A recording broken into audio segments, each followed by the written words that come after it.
Thank you, Heather, as we have a big agenda to get through and we have guests later, so I do want to stick to our time frame. So without further ado, I'm going to ask Councillor Cranston to open the meeting with Karakia. Thank you. Morena koutou. Nā mai haere mai kua tai mai nei mō tēnei hui o te kainihira. Ka karakia au ki te whakahanore Yao Māori, te whakahanore te Tairāwhiti o Waitangi. Manakitia tēnei hui, manakitia tēnei rōpū.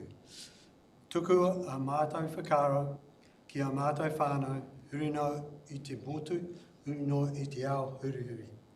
Manakitia na kaupapa o te rā. Arahina na whitiwhiti whakaro kei wainganui a mātou. Arahina na whitiwhiti kōrero kei wainganui a mātou. Arahina na pātai.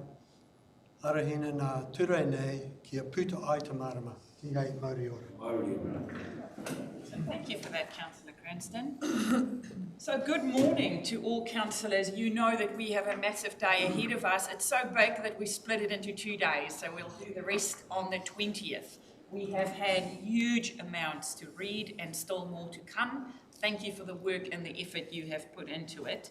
I do have apologies from Councillor Tupara and Councillor Tibble, and the lovely Councillor Ria is joining us on screen today. Good morning to you as well. Do I have a mover for the apologies? Moved by Councillor Pahuru Huriwai. Seconded. Not seconded, actually. I'm going to have a bit of a problem with Councillor Tupara, I'm afraid. There's so many apologies, not turning up. We just can't, well, I'm not happy just progressing and accepting apologies and no one turning up. We're all committed to this role, and this commitment of this one person is just not happening, I'm afraid. So I think it needs to be addressed. That's me. I'm not seconding or moving anything. In fact, I'm objecting. Okay, I'm going to put the apologies separate. Councillor Tibble, do I have a mover for Councillor Tibble and Councillor Parata's lateness? Moved by Councillor Pahuru Huriwai, seconded by Councillor Gregory. All in favour, contrary, carried. Thank you. I'll follow that up. Thank you for that kōrero. I'll take it. Declarations of interest for our agenda today. Okay, councillors, I am going to move at pace. As always, I do want you to feel there's time, especially when we get to our chunky stuff. I am going to allow people to speak. If you don't feel like speaking and you agree with the previous speaker, please feel free to let it go. And then when we vote, you speak that way. But if you do want to add something new or different or have questions, by all means, this is your opportunity. I want councillors to know, even though I'm moving at pace, I'm not rushing anyone. If you want me to slow down, please let me know. I do want us, it's important documents, but we also have to move. So what I'm going to do today, we're going to move through our minutes, then we're going to do our development contributions just for consultation, and then we're just going to swap over. Our 3-year plan are going to be second on our agenda because Pauline has an appointment she cannot miss today. So without further ado, I am going to take you through our minutes. So on page 5, we've got our non-confidential minutes, which Annie sent out quite some time ago. Can I have a mover and a seconder? Moved by Councillor Wharehinga, seconded by Councillor Telfer. Any corrections that this is a fair reflection of what was discussed on the day? That is what minutes are. If there's nothing to add or change, I'm going to put it to the floor. All in favour?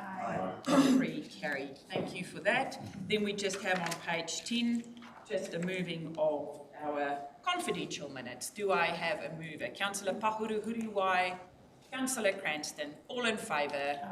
Contrary, carried. Okay, we do have a few things on our action sheet. Let's take a look. Everything is in progress. Thank you for updating the dates. There's the April date. There's the capital plan program, which is today, action taken. These are all still to come. Any questions? Councillor Gregory, thank you. Thank you. Just with regards to the action, the first, on the 14th of the 12th, first one, as council is the portion of the roading asset which is owned by Waka Kotahi in our district. I thought we were also going to get what portion of the road the council owns so that we could be clear with regards to drainage problems. Who's Through your worship, I'm not sure on that. Would have to go back and check the conversation that happened at that point, unless Mr. Barry, do you have any? We just. go back to December. Oh, okay. No, you don't. Okay, so we'll follow that one up. And I could, even if we did provide, which we can provide the portion of roading assets of ours, because of the leftover from the NZTA roading assets, it still won't give you a clear picture on who owns what drains. So every drainage problem needs to be treated individually then? Or some of the drains we don't own. Yeah, that's what I'm trying to find out. Yeah. So it is very complex, you are correct. Councillor Rio, if you do want to speak, you can just text me or put your yellow hand up, because Heather will let me know, or I can usually see the little yellow hand. So just letting you know, and if I do forget you, just text me. Councillor Foster, thank you. Yeah, thank you. Just the action sheet about community housing to be discussed at the next Gisborne Holdings Limited meeting, and I note that it's in June. So are we not meeting with Gisborne Holdings before June? No, we are. We're just not discussing that issue before June. Okay. Could you let me, when are we meeting with them next?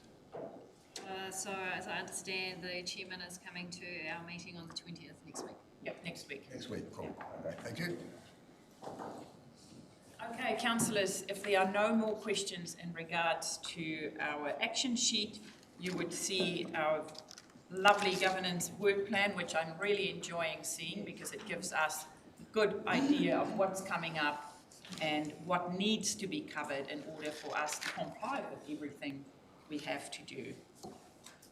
So, without further ado, I am going to, no leave of absence. Are there any acknowledgements or tributes that I have missed or am not aware of? If not, we do not have public deputations for today. We do not have extraordinary business. No notices of motion. Adjourned business. Nothing. So I'm going to take you to page 17, and this is our first paper for the day. It's our draft development contributions policy for the day. Welcome, Charlotte. Thank you for joining us. Thank you for this work. I'm going to give you...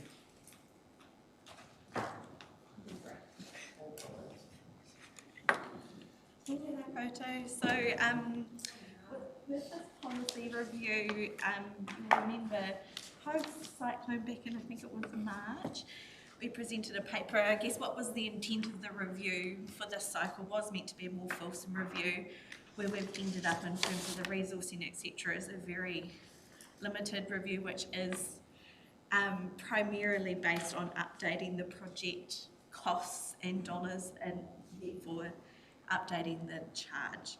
So in terms of, I guess, policy settings or anything else that's in the policy, none of those are different from the 2021 policy. It is just limited to the update around the project costs and therefore what the charge is going to be. Thank you, Charlotte. Okay, Councillor Wharehinga. Thank you very much, Your Worship. I'll stand. Thank you, God's Council. Just on page, and it's just about the increase in the fee. So if I'm reading this right, over the 3 years, it's a rise between them of about $890. That's correct, right? Which is a 9% increase over those 3 years, but it's actually only a 2.9% increase compounded growth, like year on year, right? Is that actually reflective of the costs of that we would need in order to be able to do the infrastructure things that a development contribution is supposed to do, because I think we're very well aware that inflation has been out the gate over these last 3 years, so I would have assumed that rise to actually be larger. So is this figure correct? I'll let you answer the question and I'll... So this time round was, I guess, a little bit more complex to update project costs, just based on the fact we only did a 3-year plan, we didn't have the full 10 years. So I should have mentioned at the start, the charge reflects 7 years of growth projects, not 10 like it normally does. So that's all that we were able to put into it underneath the legislative kind of framework we have to work under for the policy. So to clarify, in terms of the first 3 years of costs, they are reflective of what's in the 3-year plan.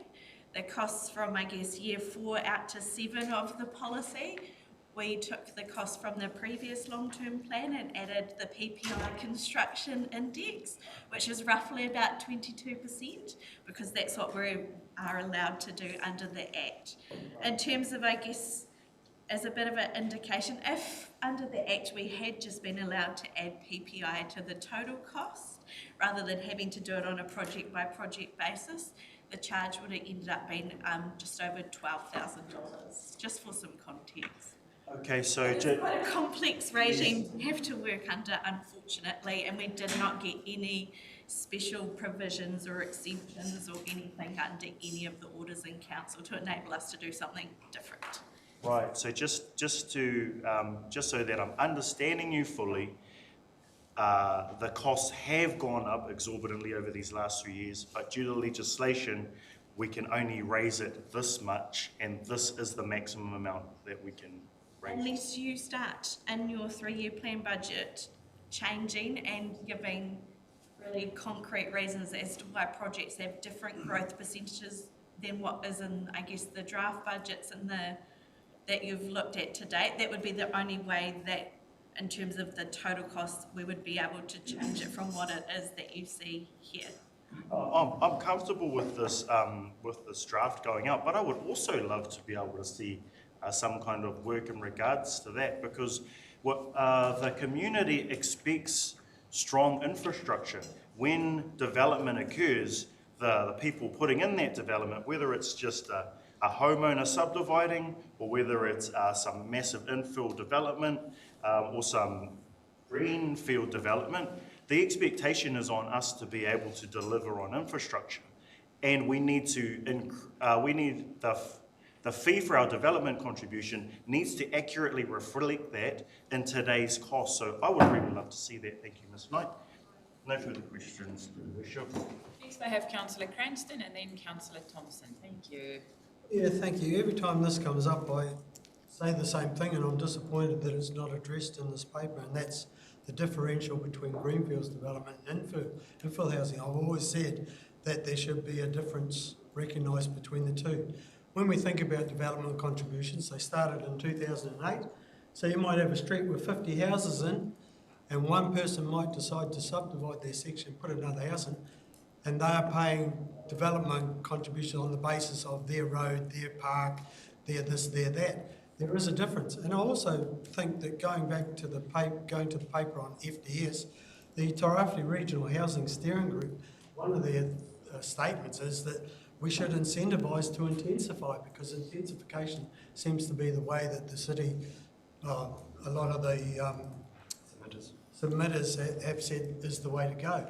So there's no incentive. So someone sitting back thinking about subdividing in a place which really would be good for subdivision, they've got no incentive at all. And a lot of councils do it around the country. Heaps of them have a differential between infill housing DCs and greenfield DCs.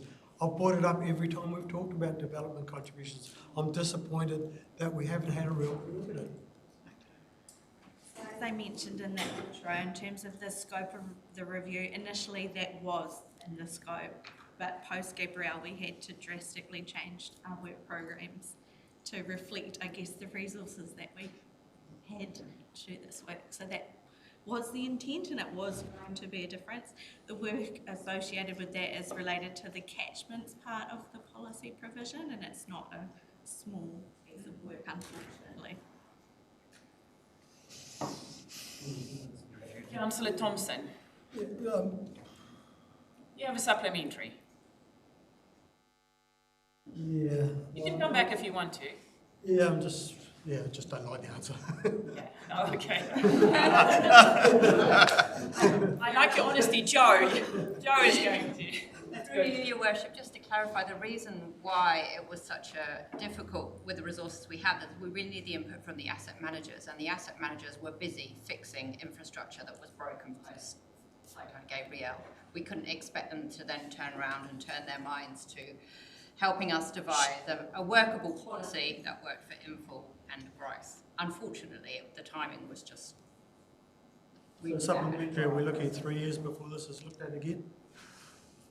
So we do it alongside the LTP, but in terms of starting the work in reality, in order to do that fulsome review, it'll probably be 12 months, and then we'll be starting. I probably asked the question before the last review, 3 years before. I've been banging on about it for years. Lots have been happening. Yeah, sure. Councillor, Thanks. thank you, Councillor Cranston. Councillor Thompson and then Councillor Alder.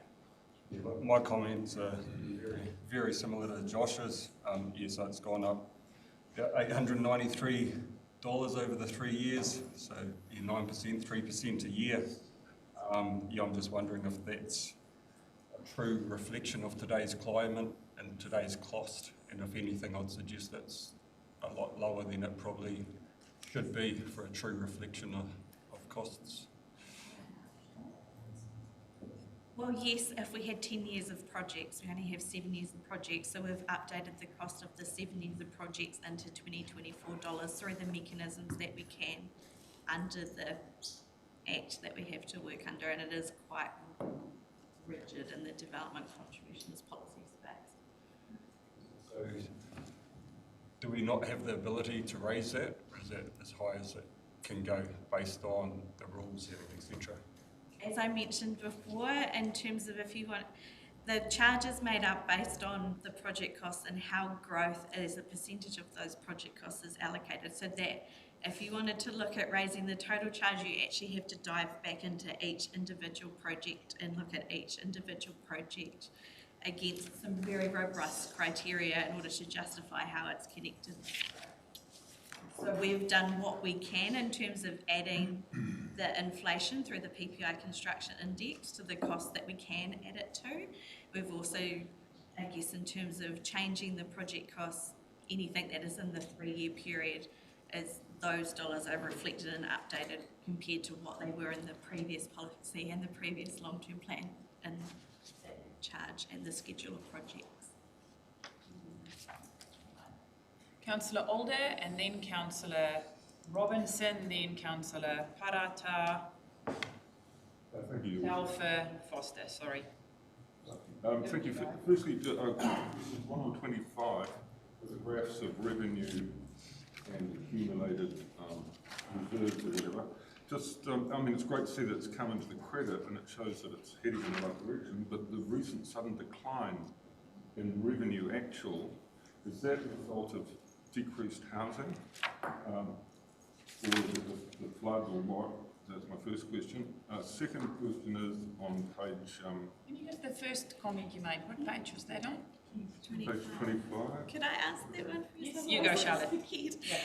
So DCs, they are quite lumpy in terms of when they come in, and that's just reflective of, I guess, when we're able to actually collect that charge related to the particular timing in the consent. So they are quite lumpy, and that is quite normal.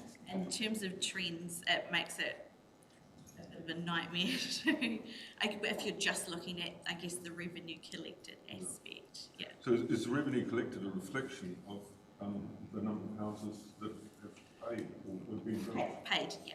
Well, we've had a massive decrease in houses being built. Well, as I mentioned, it's collected at a very specific point in processes, and depending on where developments are at, you might have a whole lot at a similar point at the same time, so you get a big kind of jump, and then, you know, like it's just... And so following on from Councillor Cranston's comments which I totally agree with. And can this development contribution be tailor-made depending on what is or isn't used? So if your stormwater is not being used, septic tanks, etc., can be tailor-made. In particular, tiny houses and infills, which are never going to have 10 car visits a day, are only going to have one small toilet and very little drain on resources that we've got. So through the policy, there is a mechanism to have your charge looked at in terms of antestated cases to why it should perhaps be lower. So there is that mechanism in the policy, and in terms that goes through to specific directors that have the authority to look at that and make a decision on that based on the information that's presented. So that's our workaround currently, in the absence of there being clear catchments or clear policy settings targeted at those two specific types of development that you've mentioned. But if we recognise they're costing less, a tiny house, shouldn't we advertise the fact that we're going to charge less? So in terms of how that mechanism works in the policy, if you wanted to have a different charge for infill, you create a different catchment. For each catchment, you need to list the projects that are associated with the growth in that catchment, the percentage, etc., etc., etc. So this is where I guess the work really comes in and coming up with a different charge for different catchment areas.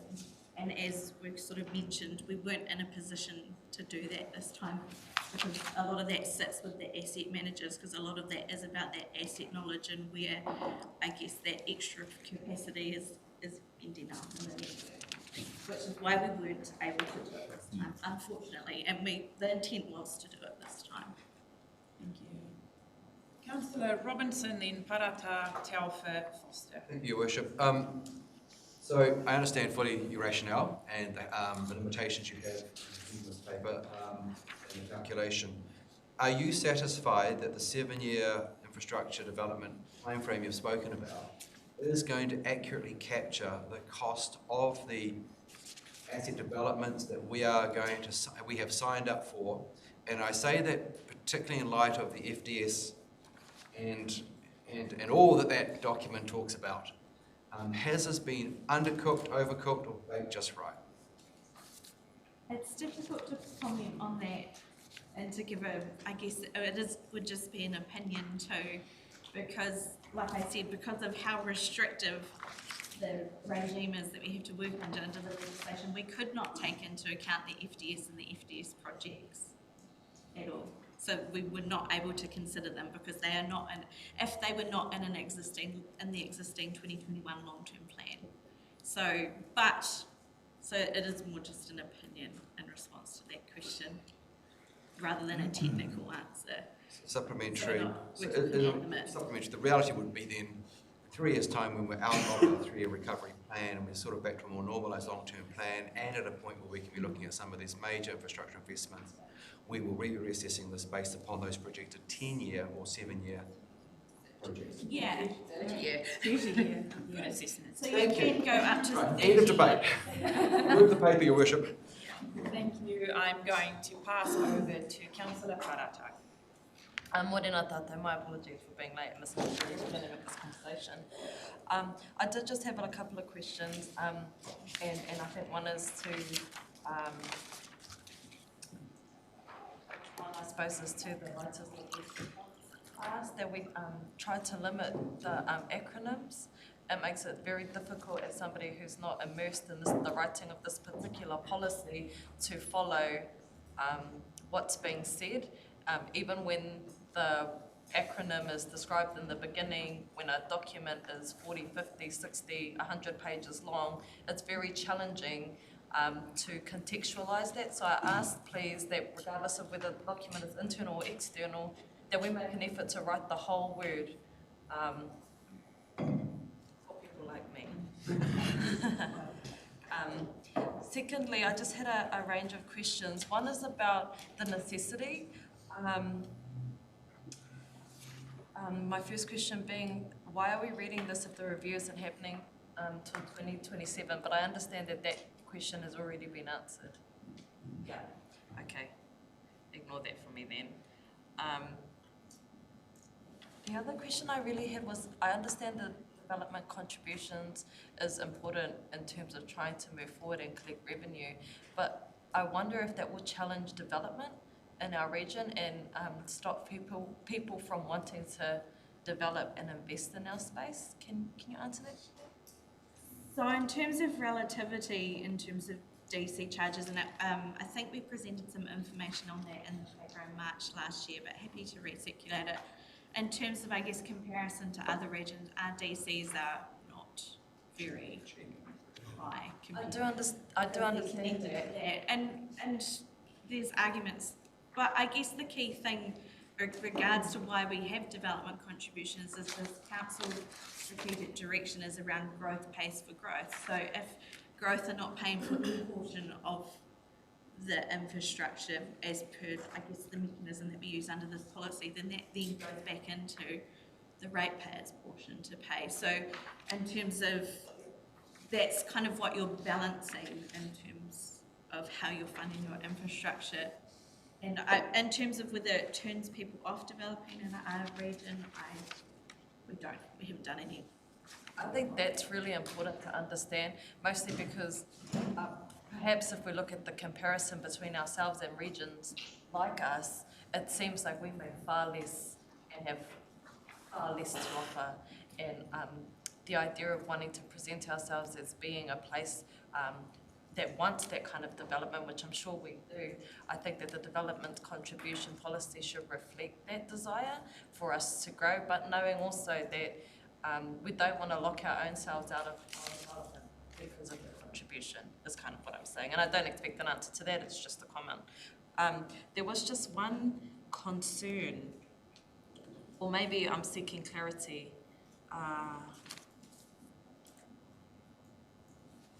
I'm just looking for the page. It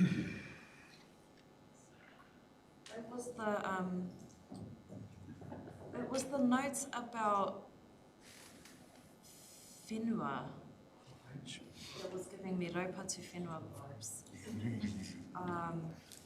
You want me to carry on with the other questions and come back to you? Yeah, yes, please. Mostly because I think it's really important for us to get this part of it. Oh, here it is. Sorry, I found it. This is page 31. 31. It's 4.14, money or land. The LGA provides that a development contribution for reserves may be money or land, or both. Under this policy, the contribution for reserves shall be made in money unless at the sole discretion of council land is accepted. 31 of the policy. Oh. Yeah, so it's page 60 of 328. Oh, sorry, because we were given two lots of documents, I'm looking at the actual policy, 31 of the policy itself. That's page 60 in the agenda. Okay. 60, for those that have not opened the policy itself, but it's in the agenda on page 60, otherwise it's page 31. Who wants to answer the question about land? Joe? So if a developer owns, say, 100 acres, they're putting hectares, sorry, that's my English coming through, hectares, they're putting houses on 90, they need to provide reserve land of 10, either by giving us a development contribution that we use to then purchase land. They can say, actually, 10 hectares of my land I will give to you to make into a reserve, rather than you having to buy 10 hectares somewhere else. And then it can all be designed as part of the development and integrated with the development. Abai? No, say that again. So a developer owns 100 hectares of land. They want to develop it for housing. As part of our TRMP policies, they need to provide 10 hectares of reserve land. That either occurs through them paying a development contribution and us buying some reserve land and developing it in the vicinity to serve those new houses, or it can be met by them developing a reserve on their land of 10 hectares and then giving that land to us instead of the development contribution component. Why? Oh, yeah. like the Y part. So the why is to provide for amenity facilities, so the kids in the houses have somewhere to play, to provide for green space. But if the developer is going to do those things or makes a commitment in their plans to do them, why should we do them? Why should council own them? Because to ensure that it's maintained and kept as reserve and kept to the standard that we as a council want it to be kept. So that's why it says we will normally only do it if there's some purpose for us to have it, so it's sort of historic heritage, has high environmental value, so that we have some more control over how that reserve is used and developed as a reserve. I'll just note I've got concerns about that, and I've got concerns about that particularly when it comes to iwi and hapu developments, mostly because ko te tātou te whatu whenua, we've given plenty whenua over our history. I got concerns about that particular portion, but otherwise, those are my questions. And through the chair, it's normally something the developer would offer up, not us saying we want this land. That's the developer saying, I don't want to pay that DC, that development contribution, but instead I will give you this land for a reserve. Thank you, and your concern is noted. Mr. Telfer and then Councillor Foster. Yeah, just page 26, just on the activity breakdown there, when we're going through, you've got 2021 to 2024, water, wastewater, stormwater, they've all increased, and yet transport has decreased. And I'm just wondering why that is when we look at the cost of doing fixing anything or building anything has gone up. Yep, that's a really great question. So as I mentioned before, with the projects, we have to provide a justification as to what percentage of that project is as a direct result of growth. So under the mechanism for DCs, we can't use them as a way to get revenue for renewals, maintenance, any of that sort of stuff, which is why the transport one, it does tend to be lower than some of the other services. A lot of the infrastructure is potentially already existing in the transport space, particularly if people are developing in areas where there are already roads, etc. The developers do obviously quite often do the within the development roading. So the number of transport projects we have that have a growth component tend to be quite a short list. And in terms of the specific ones that are mentioned in this policy, we did also get some funding through the Infrastructure Accelerated Fund for a couple of those transport projects in relation to the Tairāwhiti block as well. Sorry, it's a slightly overcomplicated answer, but yeah. Councillor Telfer, we've got a Yeah, no, you just don't very often see things go down. No, and it is very dependent on the percentage of projects that are described as being attributed to growth in those plans and the budgets coming through from asset managers. Last kōrero, Councillor Foster. Thank you. I'm not quite sure if it was answered, but on page 25, I know Councillor Holder did a question. What's the difference between the revenue actual, which is the hyphenated line, the black, and the actual DC balance? What is the difference between those? Why? Worship, I can answer that one. Thank you, Basically, we had forecast that there would be development contributions coming in, but we did the works ahead of the development contributions.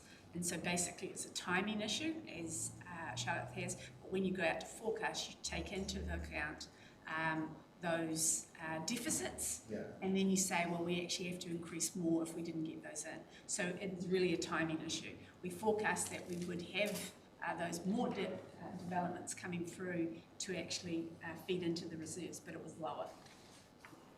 Would it be fair to say that development contributions are a good indicator of our economy as a tool? Can it be? I mean, you know, obviously, if we're getting more development contributions coming in, it's a reflection of growth and booming economy. But if it's not and it's going down, then alarm bells will start ringing. I'm sure. Only a reflection of use for DCs are only a reflection of growth-related infrastructure that's needed in the proportion that that is attributed to growth. I wouldn't say it would be a good metric to use to look at growth in an economy. Last question. So HUE house unit equivalent, I'd go and relook it up. I'm going to, in its current form, I'm going to vote against this because I don't think we're having enough slack, especially in the climate of desperate housing shortage. We're not giving enough slack to the small house out the back. If an add-on was put here that granny flat or a tiny house is a half unit equivalent, then I'd be more in agreement. So I just want to clarify something to you. What we're voting on today is sending out this for consultation. We're not voting on accepting it today. So we are voting to say, yes, we're going to go out to the community and then adjust and change some stuff as we get community feedback, because those are the voices that, you know, that do this stuff and work on the ground. But did you want to comment more on that comment? No. No. Okay, councillors. Councillor Parata, you moved this for consultation. Did I hear correct? Tony, thank you for that. Do I have a seconder? Councillor Gregory? Yeah, I'll cancel you. So what we are voting on today, councillors, is that this is going to go out for consultation. All in favour? Aye. 3 carried. Okay, councillors, I'm going to take you to page 220. We are swapping around. We are now, Nadine is going to start this discussion. What's that? I just want to remind everyone that it is, I don't know if I didn't sleep well last night, but I'm struggling to hear. So if you speak, please do it loud and clear. No chatting, no sniggering, no silly stuff. Keep it nice and professional, because we are all professionals. And please speak up, because otherwise our staff struggle when they need to go back and check the minutes if your voice isn't carrying well. Thank you. Nadine, I'm going to pass over to you. We are on to this, councillors, the consultation document. 220. Thank you, through your worship, tēnā tātou. So what you've got in front of you, and Anita will talk through the communications or engagement process, but it's basically combines all the big decisions that you've made over the last 3-4 months, and tries to wrap it up in a way that's understandable and clearly communicating the key issues to our community for their consideration and engagement. So there is a lot of information that sits behind it that becomes available on our website for those people that are particularly interested in our infrastructure strategy or our financial strategy. But the key, what we've tried to do in here is capture your vision and priorities, and weaved it through the document. There's no easy task when you're trying to make it simple and understandable for our community. So on that note, I'll hand over to Anita. So yeah, I'm pleased to present to you our consultation document for our 3-year plan, which is Healing Our Region for Our Future. It has been a consultation document, which is a culmination of the work done to date, which is what Nadine has alluded to. So in essence, through this consultation document, we've set the context, we hope simply enough, to illustrate that we have a $1.1 billion recovery ahead of us. We haven't got enough money to do everything, even with government funding. We've pulled every lever possible to address the affordability issues, and we've set the rates as low as possible, just to allow us to keep moving forward. We've outlined the options available in the areas that you've prioritised, and finally we're asking our community, have we got the focus right, or should we pay more and do more? So some of the points to note is that through our previous LTPs, we have a number of commitments and projects through this 3-year plan that are critical or are externally funded that must form part of this consultation. We're also legislatively required to give certain information as part of the CD, which is basically a large amount of the information up until page 21. And also just to note that since the publishing of the agenda, there have been a number of changes, and you have the change sheet in front of you. So those will be reflected following the adoption of the consultation document.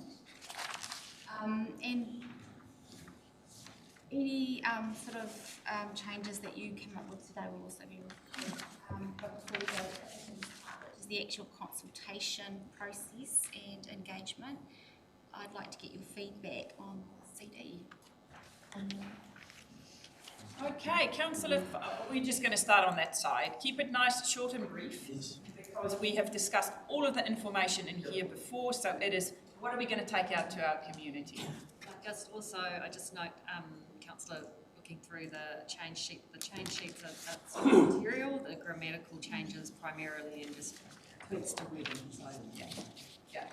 Thank you, Your Worship. Really quick, can we, on our consultation schedule, face-to-face engagement, which is from page 230 to 232 or something like that, can we have a face-to-face in Kaiti, please? They have a busy market on a Saturday morning. Noble Keelan. I don't know if he's watching, but it would be pretty funny if he was. But he's the guy that organises all of that. I think it would be a great place to be able to go to engage with the Kaiti community.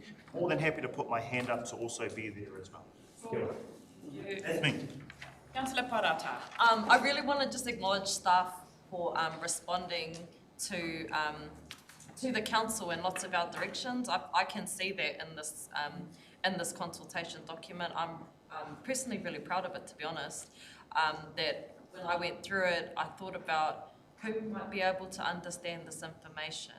And it was presented in a way that made me feel like I could have lots of questions and lots of thoughts, and also I could understand it, and I could understand what it would mean for me at my house with my whānau. So I really commend the GDC for taking big steps in terms of ensuring that that lots of complex information is available in a way that allows people to engage in it, and secondly, provide opportunities for the more in-depth if you want to read it. But you shouldn't have to read long pieces of documents to be able to participate. So I commend that, Mahi.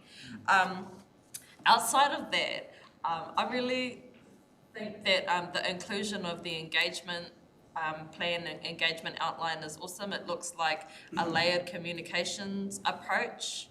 It looks like we're sort of trying to push the boundaries so that we're getting a better reach. I'm excited for what a podcast might mean for the Gisborne District Council. Outside of that, the main thing I wanted to note was the graphs about the rates, which are page... Residential city, this is 245? 245 that kind of outlines and how many dollars extra, yeah, that one. How many dollars extra it would be per household, and understanding that there's a cost of living crisis, it makes it less scary for everybody. And I think that mahi, the team pulling that mahi together, will create better, deeper, more meaningful conversation and less hysteria. So that's all my kōrero. Thank you. Are you happy to move the paper? I'm happy to move it. Councillor Tairāwhiti, you are next. And then Councillor Ria, and then Councillor whoever wants to speak. I didn't know. Councillor Tairāwhiti. So as I mentioned in the meeting yesterday, page 222. 32. Yeah, point 9, the fourth bullet point down. It's just we had all these workshops and we'd come up with 3 key areas that we were going to concentrate for the next 3 years, and that was around our roading network, our drainage network, and compliance, making it easier to get people get stuff done. And I don't see those really there. The fourth bullet point down at the end of it mentions continue clearing our drainage system. So basically, almost as if continuing what we've been doing. I've been to a meeting yesterday. Colin attended 2 different catchments yesterday, last night, and we prioritised that, and I don't see it coming through in this document. And those were the 3 areas that, after all our workshops, that we settled on. I thought, unless I've got it wrong. I did see it in here. Sorry, I was just trying to find where the Paragraph 9. And we say we prioritise Rural land drainage network. We are prioritising clearing drains in flood-prone areas such as Patutahi, Muruwai and Manatuki. There it is, written on page 28. So this is going out to the community. Yeah, just sort of, that's specific to those areas. What about the other areas? What about our Poverty Bay flats and the town coming into the town, you know? So I assume with the answer to that question is, with us, we've doubled the budget, but still won't be able to do all work, but more work, but there would be prioritisation with the most affected first, I would assume. Yeah. Yes. If you go to also on the agenda 256, it also gives the options. It outlines land drainage, and then it outlines the money in the budget, and the rates increase associated with that, and the option if the community wants us to do more, what that might mean. When there's voting on the two options to do even more, doubling of the budget. Put it in two areas, noted as your priority in the flood protection part, and also on its own consultation item. Okay, do you have a supplementary question, Councillor Telfer? No. Okay. Orbs. Thank you. Councillor Ria. Tātou mōrena tātou, can you hear me? You. Ka pai. Thank you, Josh. Yes, I wanted to bring that up about the kaiti market on Saturday mornings. And just also on the back of Rob's kōrero is that I suppose because in the report the feedback there isn't categorised by how we prioritise. So if Oranga Wai was the main priority, if we could have the activities for Oranga Wai given first, and then the next priorities, if they were listed like that, then we'd clearly be able to see where in our priorities those operational things are being implemented. That might be helpful. In terms of the face-to-face engagement, I just want to recommend that possibly the Patutahi community engagement actually be held at the Ngātapa Club Rooms or at the community hall. That space, those two spaces particularly are kind of a neutral space. There are 4 or 5 different marae within the Patutahi and Waituhi communities, and so all residents, I suppose, are not comfortable with engaging in a specific marae, whereas it might be more helpful to go to a neutral place where the whole community participates, like the Ngātapa Club Rooms or the community hall. I would really, unfortunately, I am not in Tūranga on Tuesday the 9th, which is the night that the Te Karaka community consultation is supposed to happen. And if there's a possibility to move it to Thursday the 11th, I would make a request, unless it's already booked in. I totally understand that. And then finally, this is just an observation really, is that in this paper, the term mana whenua has come up, and in the previous papers leading up to this, in this one hui, the term tangata whenua has been used. And I have brought this issue up one time before. Do the council staff across the board have a clear and shared understanding of what those two terms are in order to use them to refer to specific groups when you're using the term in a report? I just think there needs to be some sort of consistency across the languaging and definitions so that it's really clear about mana whenua and tangata whenua, this one and the same thing.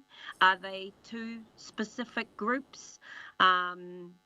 Yeah, so I do recall that I've brought that up once before in a council hui. So yeah, just consistency of languaging, especially when we're using Māori terms that aren't familiar to the majority of the organisation. Kia ora. Thank you for that, Councillor Ria. And the logistics and stuff, I'll leave that to the people who organise, because it might be tough to get dates set, and we do have councillors attending not everyone's attending everything, but I'll leave that to go. Thank you. Thank you for your feedback. Councillor Gregory. Thank you. Thanks for this is awesome. I've just a couple of questions on page 225, which is about the talking about the work on deliberative democracy, and they've agreed to share some learnings from phase 1 that could supplement. I was just wondering what that looked like, what those learnings were that you could supplement our engagement is one. And the second thing is the travelling coffee cart. Well, punctuation matters. You should have an apostrophe in there before the S. Thanks. Through the chair, in terms of the work that we do through the deliberative democracy mahi, there is a lot of work required prior to the methodology that they have used, and a lot of it is stuff that we need to sort of work on more closely with them in terms of the ongoing consultations that we have. In terms of the quick wins, we'll need to sit down with Harley to sort of think about how that might be incorporated into the current methodology that we've got going for this 3-year plan. Thank you very much, that's great. I want to put my hand up. You're looking for a driver for the coffee cart. I go where coffee go. Just kidding. Councillor Pahuruhuriwai.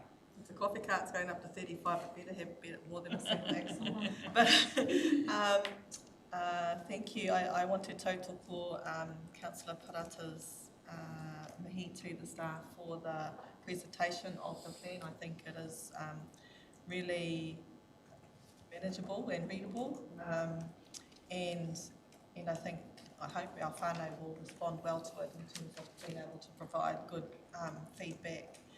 I have a question about, just on page 222.10, it says the options of the city highlight that there may be some changes to the levels of service following a review of the roading network, where it may mean that instead of sealed roads in some areas we refer to unsealed roads. Will those unsealed roads be regularly graded? Because that's probably, there's going to be more potholes. And if they're unsealed, is there a commitment to having more regular grading on the calendar? Is that Mr. Barry? Probably answer that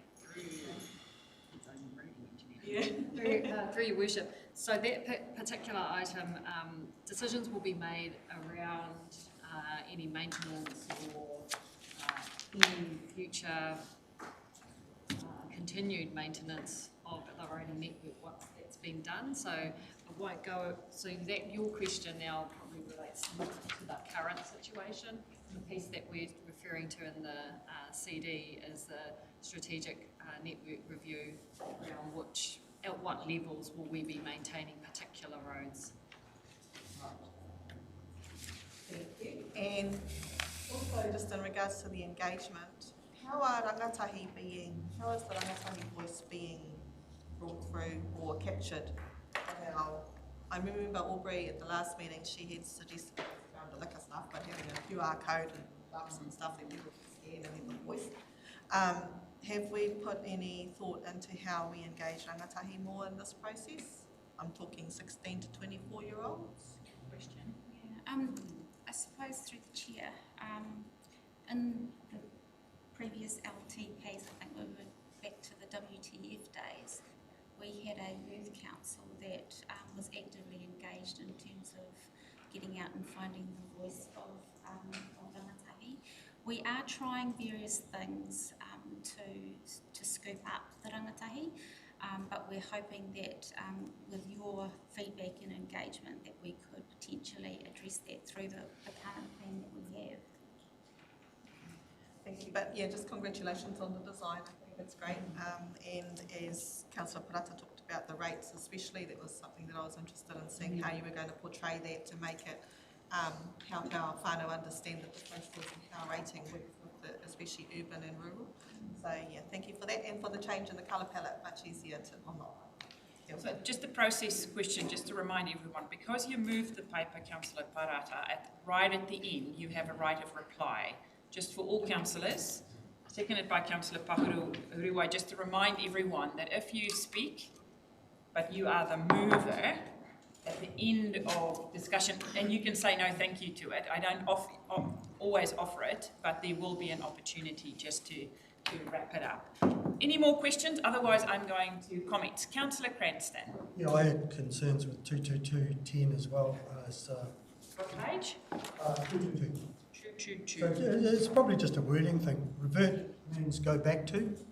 So we've got may mean instead sealed roads in some areas. We revert to unsealed. I'm not sure if that actually means reverting to unsealed roads. And if it does, the reversion is very problematic because a road that's 40% tar sealed and 50% reverting to unsealed is actually worse than a well-maintained unsealed road. So is revert the right word there? Are we thinking about sealed roads going back to unsealed? Or are we saying that where we might have been doing a sealed road before, we're doing an unsealed road, which I think is probably more.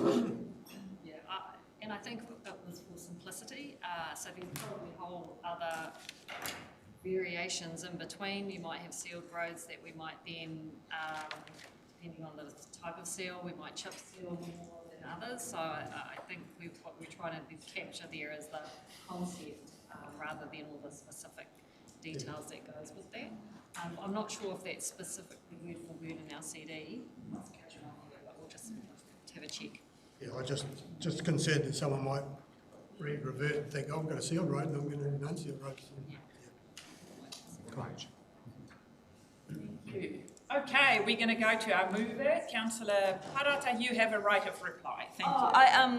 I know the rule is to try and get all your thoughts out in one go, but as we started to talk about engagements and community engagement, I neglected to advocate for our whānau with disabilities, mostly because now that I'm learning sign language at the moment, and now that I'm learning another language, and I realise how challenging it must be to navigate life when you're disadvantaged.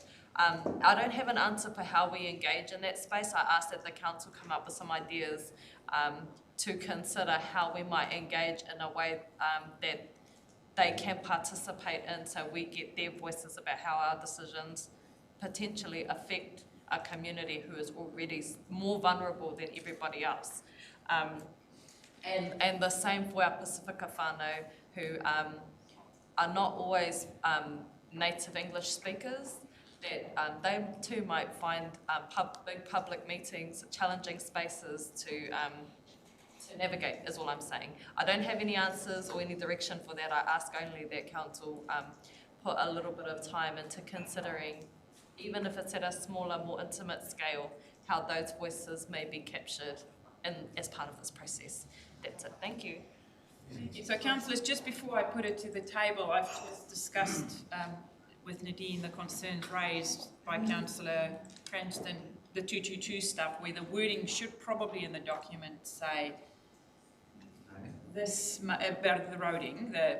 This may mean instead of sealed roads, we transition to unsealed roads. Yeah.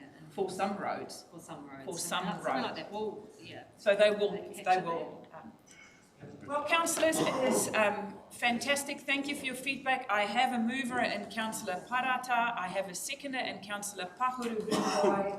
Anita, you and your team, everyone who worked on this, Nadine, all the directors who had massive input into this. Thank you, thank you, thank you. All in favour? Aye. Contrary, carried. Thank you. Coffee time. We're going to break for 15 minutes. Come back 10:15. Want to get on the Page. I hope everyone has had a good coffee and a catch up. We are now getting back to our agenda, page 99, which is our future development strategy. And I'll pass over to Nadine and Joe that will take us through this extensive piece of work that has happened over several years. Thank you. Thank you, Your Worship. Yes, that was going to be my opening statement. This has been a a long period of work. It's involved many people, many inputs, many engagements. We started this process back in 2022 and now have finally got to a final draft document that we're bringing to you for endorsement. The document describes the most recent consultation undertaken. You will see that there were 2 submissions received relatively late in the piece, so we've appended those submissions. We had already completed the submissions analysis, so those submissions won't be reflected in the stats and so on that you see in the report. Just a brief reminder on the purpose of the future development strategy as set out in that national policy statement for urban development. It's about setting a high-level approach for developing, enabling well-functioning urban environments. So it's about where we're going to provide the development capacity to provide for a projected growth, noting that as soon as you do a population forecast, it becomes out of date, but we work with what we've got. And really important, it's about trying to align the planning for that housing supply and business and commercial growth with the infrastructure needs. So it's really setting out that 30-year view of infrastructure needs in an attempt to integrate our planning and infrastructure planning. Really important for us to get this document and this direction because then it will feed directly into the updates to the Tairāwhiti Resource Management Plan and provide a really clear steer and direction for the team working on that process, and that's the next stage once this document is adopted, as well as developing a broader implementation plan for other aspects of development and infrastructure planning. And Drew and Vivishen are online to answer any more of the more sort of detailed questions. This has pretty much been their life, I think, for the last year or so. And also we have Jean, who was more heavily involved in political engagement with Tangata Whenua grouping and can talk to those. Hi. Okay, I'm going to start with Councillor Thompson and then Councillor Wharehinga. Yeah, I probably sound like a broken record, but we've been saying it in the workshops. We've said it all along. I said it at the last meeting at the draft. We're told it's just a draft that's going out for consultation. Don't worry about it. The main theme is the environment should always go first before growth and development.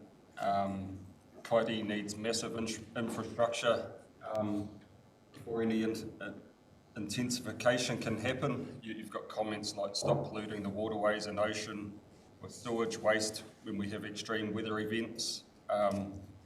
That's all the way through the submissions. And you talk to anyone, most people hate that we're putting sewage in the rivers and it's going out to the ocean. So we need to stop doing that. And we're recommending 600 houses in Kaiti. You've got the experts saying that Kaiti can handle another additional 500 to 700 houses. So it can't even handle what it's got, or we wouldn't be putting sewage in our rivers or out in the ocean. So I don't care what these experts say. Until we stop putting sewage in our rivers and ocean, they can say what they like, but the system isn't handling. So why would you add to this problem? Can I just make a comment on that through the chair in terms of the system not handling? And I think that's where we kind of underpinning why some of the facts that when we have to overload, when the system is overloaded, it is at where we have rainfall intensity that the system can simply not handle. In any other system, we have a challenge across New Zealand to be able to handle the capacity of rain that we've had over time. So the work that we've done incrementally around drainways has been addressing that, and we have seen that. So when we have had to open the sewer valves, it is because we have been inundated with extraordinary rainfall situations. And Mr. Barry might also want to make a comment. Thank you, Councillor, for your question. We have capacity for 6 times dry weather flow before we overflow, so it's happening at times of extreme rain event. There's no system in our country or any other I know of that doesn't have overflows in it. One thing that is unique and valuable to us is we do report on every time we open the valves because we do so manually. If you're in Auckland, this happens through engineered overflows, which happen by a weir simply overflowing at a certain part without any notification. So what we're dealing with is something that is usual practice. It's actually been designed as such historically to get us out of that, not really within the fundable ability.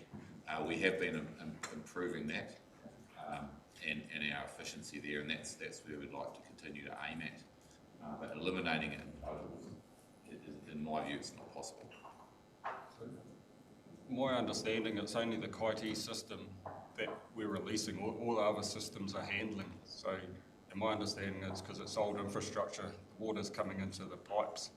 So, to me, we need to upgrade the infrastructure so the water doesn't come into the pipes, so it can handle like the rest of Gisborne. It's just that one area. I'm happy for development everywhere else, but not where we're putting sewage in the rivers, that one area.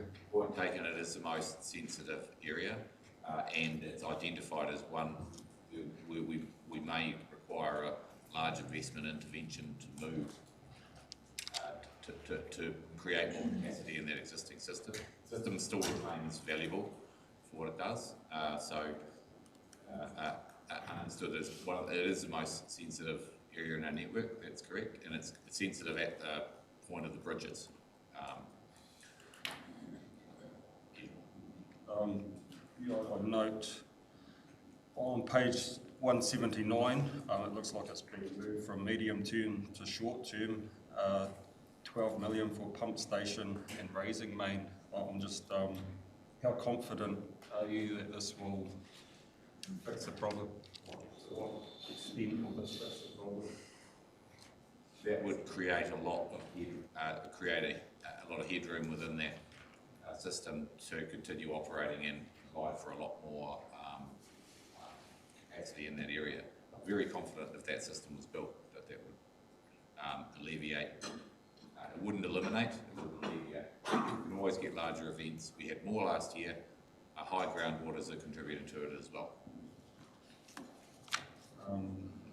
Yeah, just on page 169, talks about a Huxley Road development in the short term. Yeah, I wouldn't want that until this $12 million infrastructure thing's completed. Because to me, we're just instead of say 1,000 toilets going in the river, you're having 1,600 toilets going in.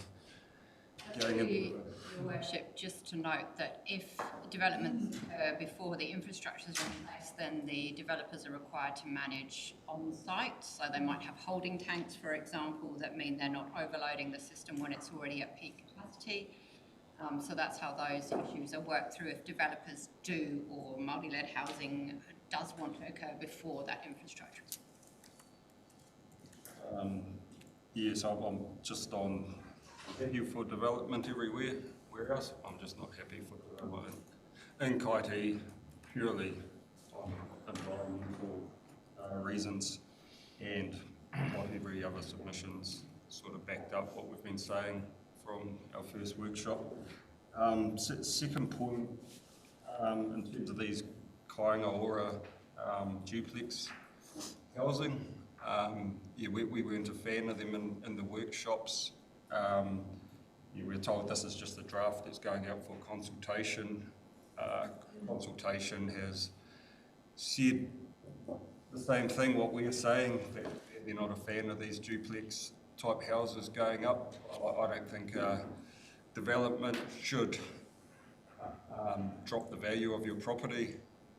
Any development to me should raise the value of your property, if anything. So yeah, I'm going to object to this paper for those two reasons.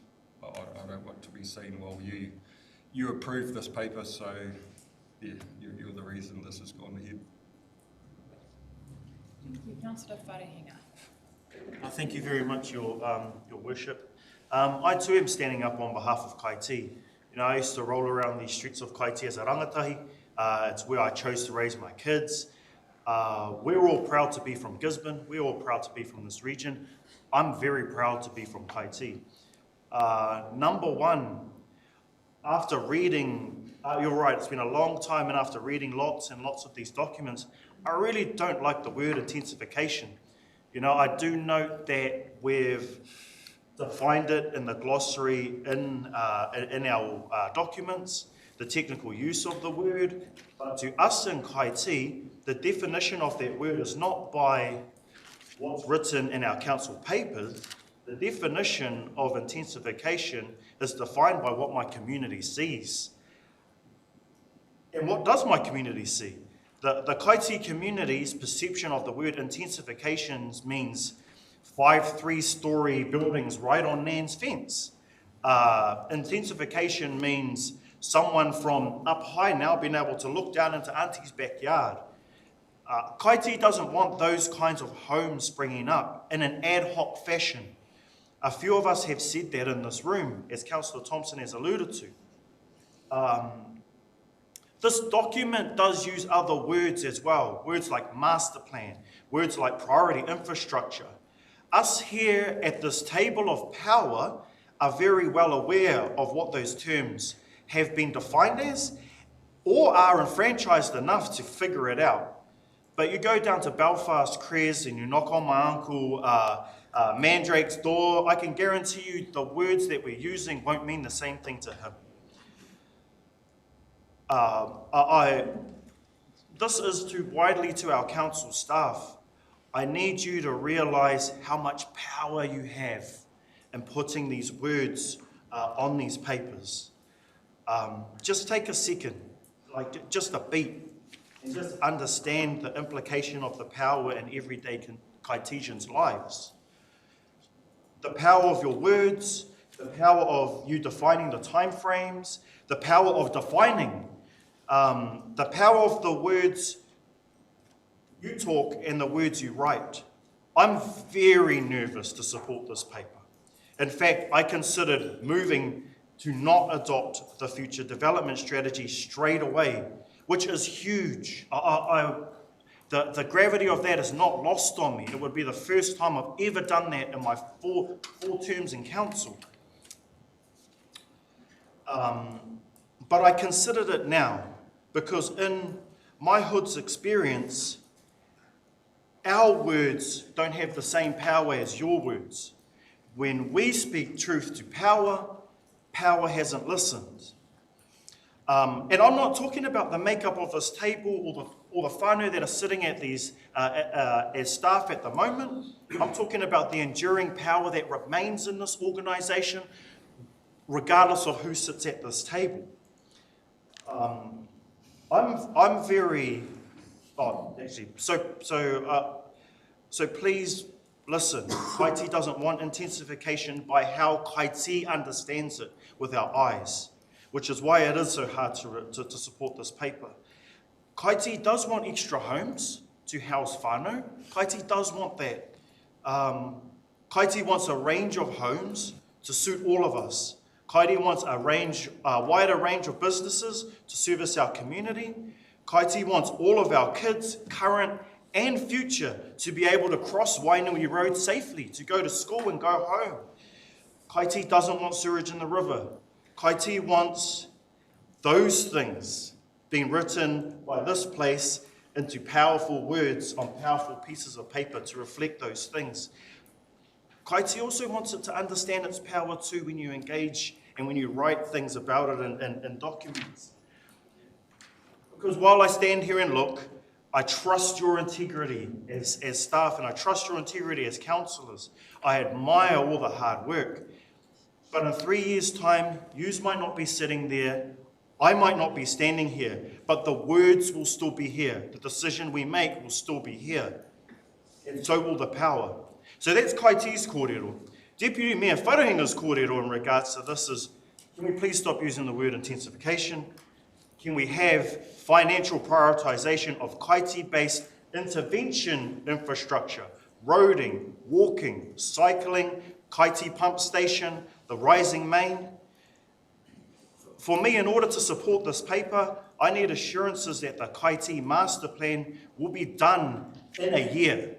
It will be done in 12 months. As a decision maker, it's imperative that the same council that passes this FDS is also the council that understands the Kaiti issues, and therefore also the one that works with the Kaiti community in order to get the Kaiti master plan across the line.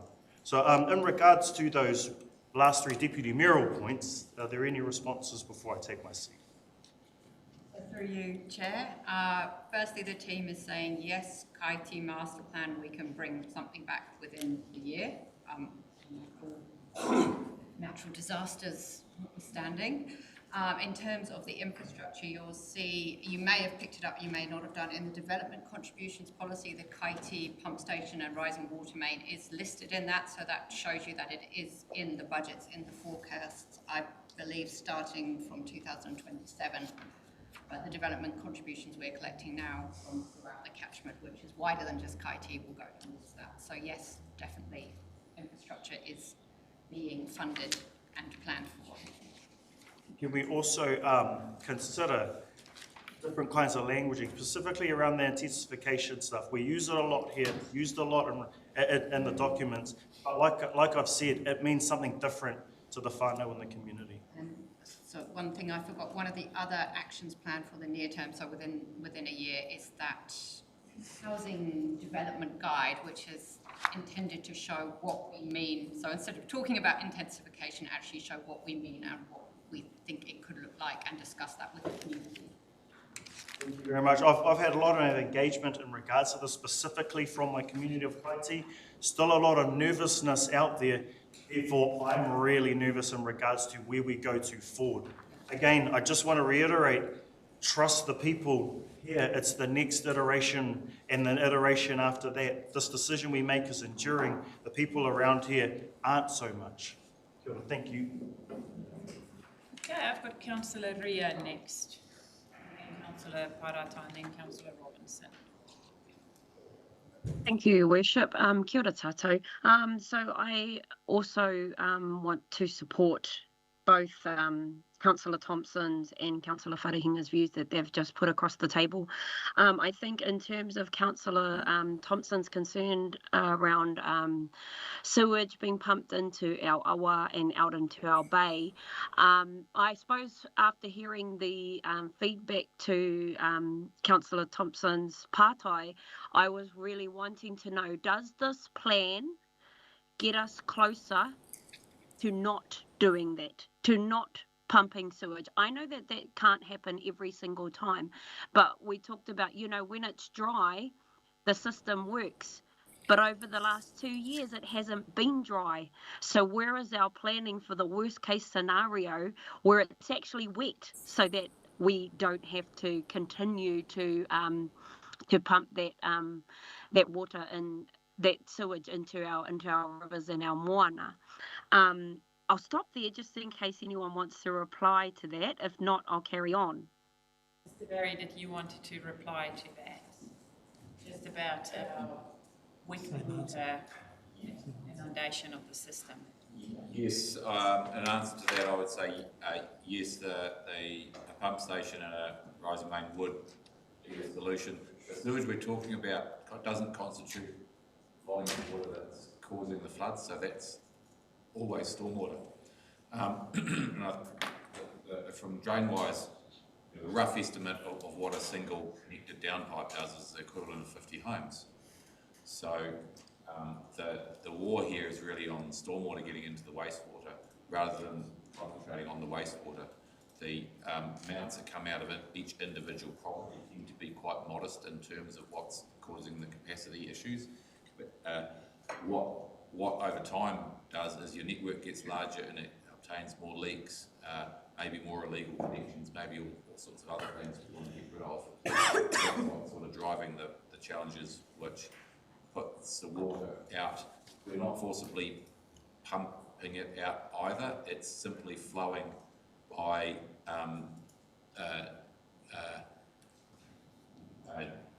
just hydraulic pressure there.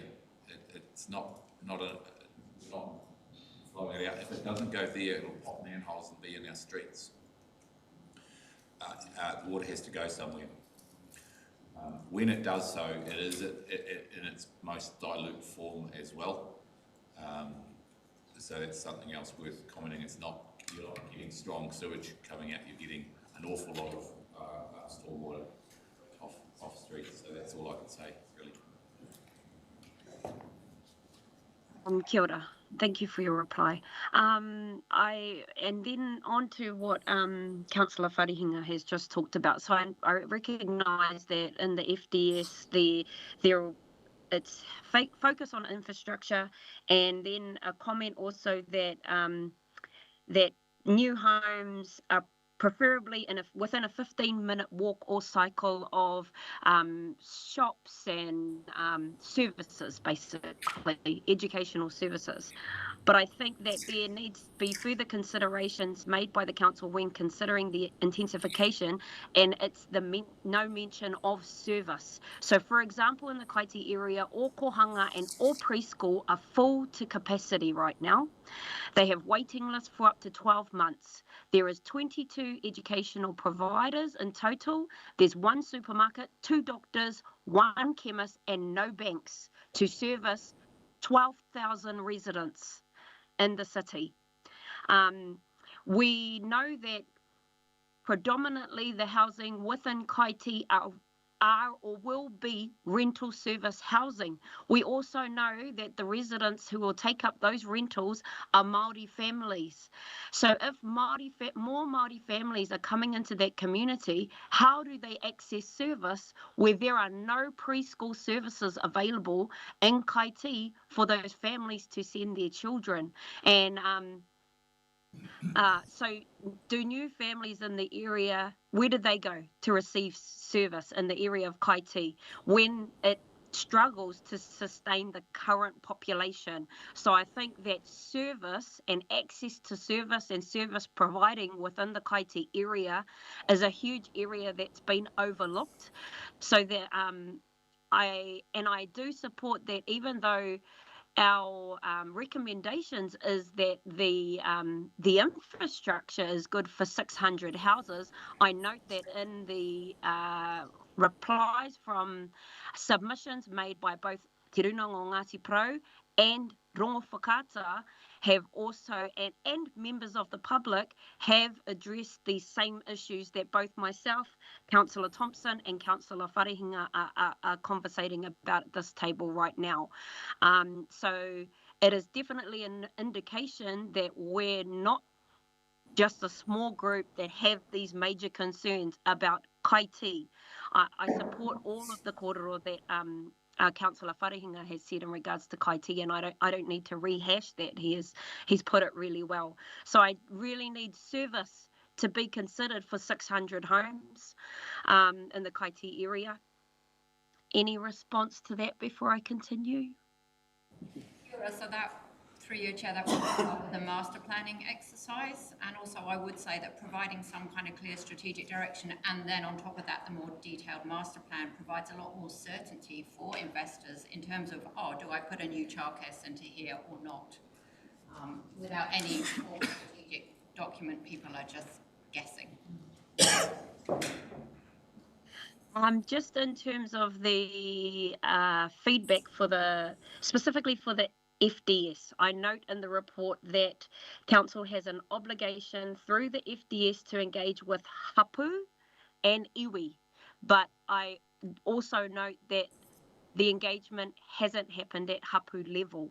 I have had conversations with representatives of Te Whānau Iwi and Ngāti Oneone who have not been engaged under the FDS. And I know Comms has come back to me and said that that FDS will go to inform and be a part of the TRMP, but actually our document says that we have to engage with hapu at the FDS level, not wait till the TRMP level to engage them. I realise the situation is slightly different for Ngāi Tāwhiti through the iwi structure, that Rongo Whakaata has voiced concerns and opinions on behalf of Ngāi Tāwhiti, but in terms of utilising our iwi taiao technicians have an obligation to our iwi. The council has an obligation to both iwi and hapu. The views of Te Whānau iwi and the views of Ngāti Oneone may slightly differ from the view of iwi because they are the people who are living in those. They are mana whenua. They are tangata whenua of those areas. So I feel like there has been a lack of hapu engagement in regards specifically to the FDS. If I could just respond, tēnā koe, Councillor Ria, ko Jean tēnei, you won't be able to see me on camera. To respond to that directly, when we were developing the contracts for the iwi technical trial and the technicians that you referred to, yeah, absolutely, I take your point regarding technicians we're responsible to iwi. We often feel kōrero within this whare that iwi have the mandate to speak on behalf of hapu. Now, what I'm not here to do is support any position other than to be directed and guided. The auspices of the iwi technical trial, we were to take direction, which we understood as being also inclusive of not taking the technician's voice as the voice of hapu, but to be a conduit. We have gone to hapu before for other matters, and we've been taken to task by iwi for creating environments such as a free-for-all or an environment where people that don't have the mandate to speak for something, and we've put iwi in a compromising position. And again, all I'm really attempting to highlight is that we started the iwi technical trial under the assumption, and again, I'm not blaming technicians at all, or blaming iwi, or blaming hapu. But what I think your pātai actually highlights is we requested specifically with the appointment of iwi technicians where hapu groups or other iwi groups within those iwi boundaries questioned council why they did not receive an expression of interest to tono an iwi technician to that program. At that time, it was a pilot. It was a pilot that was offered to, I guess, the four main iwi groupings that we work with traditionally as council to pilot. I requested across some of the iwi conversations, particularly where hapu groups and other groups that consider themselves as iwi, that we actually start to bridge those conversations and actually figure out how we work together so that we acknowledge, as you've put it, mana whenuatanga, we are able to acknowledge our statutory acknowledgements alongside those that are afforded to our iwi entities. And we're really, really keen to take that direction. I take your point that council did not reach out directly to Ngāti Oneone and Te Whānau iwi in this instance, to have a wānanga specifically on future development strategy, and I will take that moving forward. And what I can also take with me when we start to broker those conversations is actually this is a councillor directed whakaaro and one that we're obliged to pursue, not only under our obligations to our treaty partners, but we've received some quite clear direction so that when there are misunderstandings or council's taken to task for perhaps talking to the wrong person, that we're clear that we've got that support and that direction from our governance table. Tēnā koe. Tēnā koe. Right. Last two questions. This one's a really easy one. What is the green reserve space on Rutene Road? Is that the area where the kindergarten and the lawn bowls is? Because it's marked on the map as a reserve space. It's page 168. It is probably the bit next to the kindergarten, the bowling green. Yeah, croquet. Croquet. Is that a reserve? It's going to become an education centre, isn't it? It's Rutene Road. Yeah, Presented on it, but didn't go anywhere. What page is that back on? Oh, yeah, that's a reserve that used to be the bowling, Okay. croquet, and then we have leased it for further extension for the kindergarten, car park. Where that wave tamariki is. No, down by Rutini Road, at the back, over the back is Iranui Road, so that area. Yeah, so it is. It's the old croquet kindergarten area. That's a reserve. Cool. I didn't know that before. And just lastly, where those maps also are around page 168, there is a water map. Sorry, I can't get the exact page, but it's around that area. There's a page of water facilities and it's numbered. And I just want to inquire about the reservoir development. So there's a reservoir development which has, well, earmarked in the FDS for around about, I think it was 14.5 mil to redevelop the water reservoir on Knob Hill, the area that I believe to be is Papawhariki in the Kaiti area. And I was alarmed because, again, Ngāti Onione don't know about it. So I just want to make note of that they don't know about future plans that are in our plans to develop or redevelop a water reservoir on Papawhariki, and Ngāti Onione doesn't know about it, and I want to make note of that. That doesn't need an answer, but I want to make note of it. And so, yeah, I like Councillor Wharehinga are struggling because of the issues that I feel like are facing, especially our Kaiti community at this time in regards to this paper. I am struggling to support. I just need to be honest about that. Kia ora tātou. Thank you, Councillor Ria. Okay. Next, we have Councillor Parata, then we have Councillor Robinson, Gregory Foster. I think whenever we think about housing, development, community, the response is emotional and challenging. So I appreciate the opportunity to have this discussion and discuss this policy going forward. I note that the Tairāwhiti Regional Housing Steering Group noted that 603 whānau are awaiting placement in social housing. That is a huge number. That's not 603 people, that's 603 whānau. And in 2020, there was a fire at my house, an electrical fire, and me and my family, for about 3 to 4 months, we were effectively homeless. A family of 5 living in a 1-bedroom, like studio flat thing on the back of my cousin's new property. And for those 4 months, I was the worst version of myself. And I wasn't homeless. I had places to go. I had a job. I had money. And I was the worst version of myself. And that was for a short period of time, and I knew I was going home. There's 603 families that don't know. And even more, I assume, who live in hotels and emergency housing. And so when we have these conversations, I think it's really important that we think about what that reality is, what it feels like to have nowhere to go, to sleep and wash and cook, if you can call using a microwave cooking, in the space that you sleep in.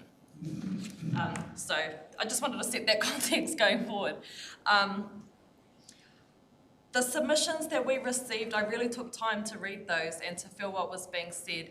And I think there are some linguistical things that we can do in terms of the FDS, some things that could be adjusted. I don't think it's wrong. I think that the wording is probably slightly incorrect, especially the words about intensification. I think that the reassurance that Kaiti will get a master plan is real good, because 600 houses in Kaiti will mean development for Kaiti. It will mean that they will get the things that they need and they'll get the services. What we want to know and be sure of is that that will happen. That we are not going to put 600 houses in Kaiti and leave them to their devices. That's all. It's not that we don't want those homes. We want our whānau to have whare. We want our kids to play. We want our young rangatahi to live in apartments and, you know, experience their new lives. Like, those are the things that I want. Those are the things that people in cities have. So I'm actually, I want to move forward. I want to move forward. And I do want to move forward. I don't want to be pulling us back from development unnecessarily. I do think that there are some parts missing in the FDS. I know that it's not the document for everything, but both iwi submissions that I read from Rongo Whakaata and Te Runanganui o Ngāti Porou note that we're missing whenua Māori pathways and papakainga, and that some of our wording about, and this is not the first time it's happened where we have said we're calling their plans aspirations. Let's be more mindful of that going forward. They're not aspirations, they're plans. Let's start saying plans. They're not hopes and dreams, they're gonna happen. So let's just make those changes. And then, consider papakainga, which is a big thing. It's a big option for our whānau, but it's really challenging to get it up off the ground, as noted by Teina Moitara in the Rongo Whakaata submission. It's really hard to get that stuff going, but I think it should be included in the FDS. And the allocation of whenua Māori. Atu I tērā, I didn't have any questions. I just wanted to make those notes and see if we can make some of those linguistical changes, and then have it noted in the minutes that the Kaiti Master Plan will be looked at in 12 months, that we will do it in 12 months. So, Councillor Parata, I'm happy to add a fourth recommendation to our paper today on page 100. Direct staff to develop a master plan for Kaiti in the next 12 months. And I'm happy to move Kaiti? With that? Can it be Kaiti. Develop a master plan for Kaiti, with Kaiti, in the next 12 months. Are you happy with that, Joe, the wording that is in there? Thank you for that. I'm going to move on to Councillor Robinson. Thank you. Thank you, Joe, to your team for producing this document. I don't support the document in its current form because I don't think this document speaks strongly enough to the Tairāwhiti, to the environment. This document, its objectives on page 166, are to create an environment that provides homes in a way that communities can prosper. And it talks about some of those core values. But this document, and before I speak, I want to reference back to this submission from the Tairāwhiti Housing Steering Group, which I thought was absolutely fantastic and identified some really important things that we're just not getting here.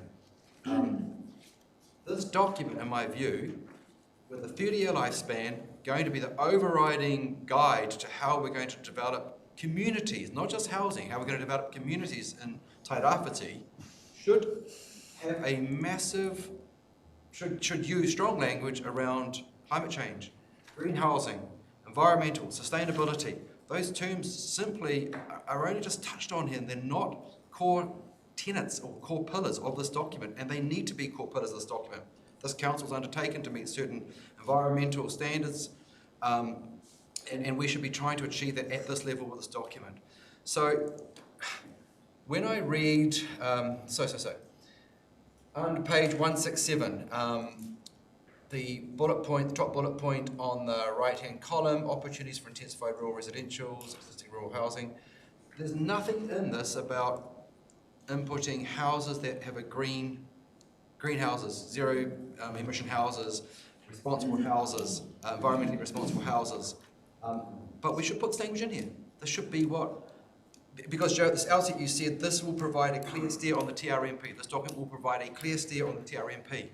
So we should use the language in here that we want to see reflected in the TRMP, which is that we build houses in Tairāwhiti which actually are maybe above the minimum requirements, that actually over the long term are going to assist our people, are going to be more cost effective, are going to be more environmentally sound. This document says, the FDS says, that no green spaces will be lost in this proposal. But it doesn't really talk about the creation of green spaces, as I believe it should do, not to the degree it should do.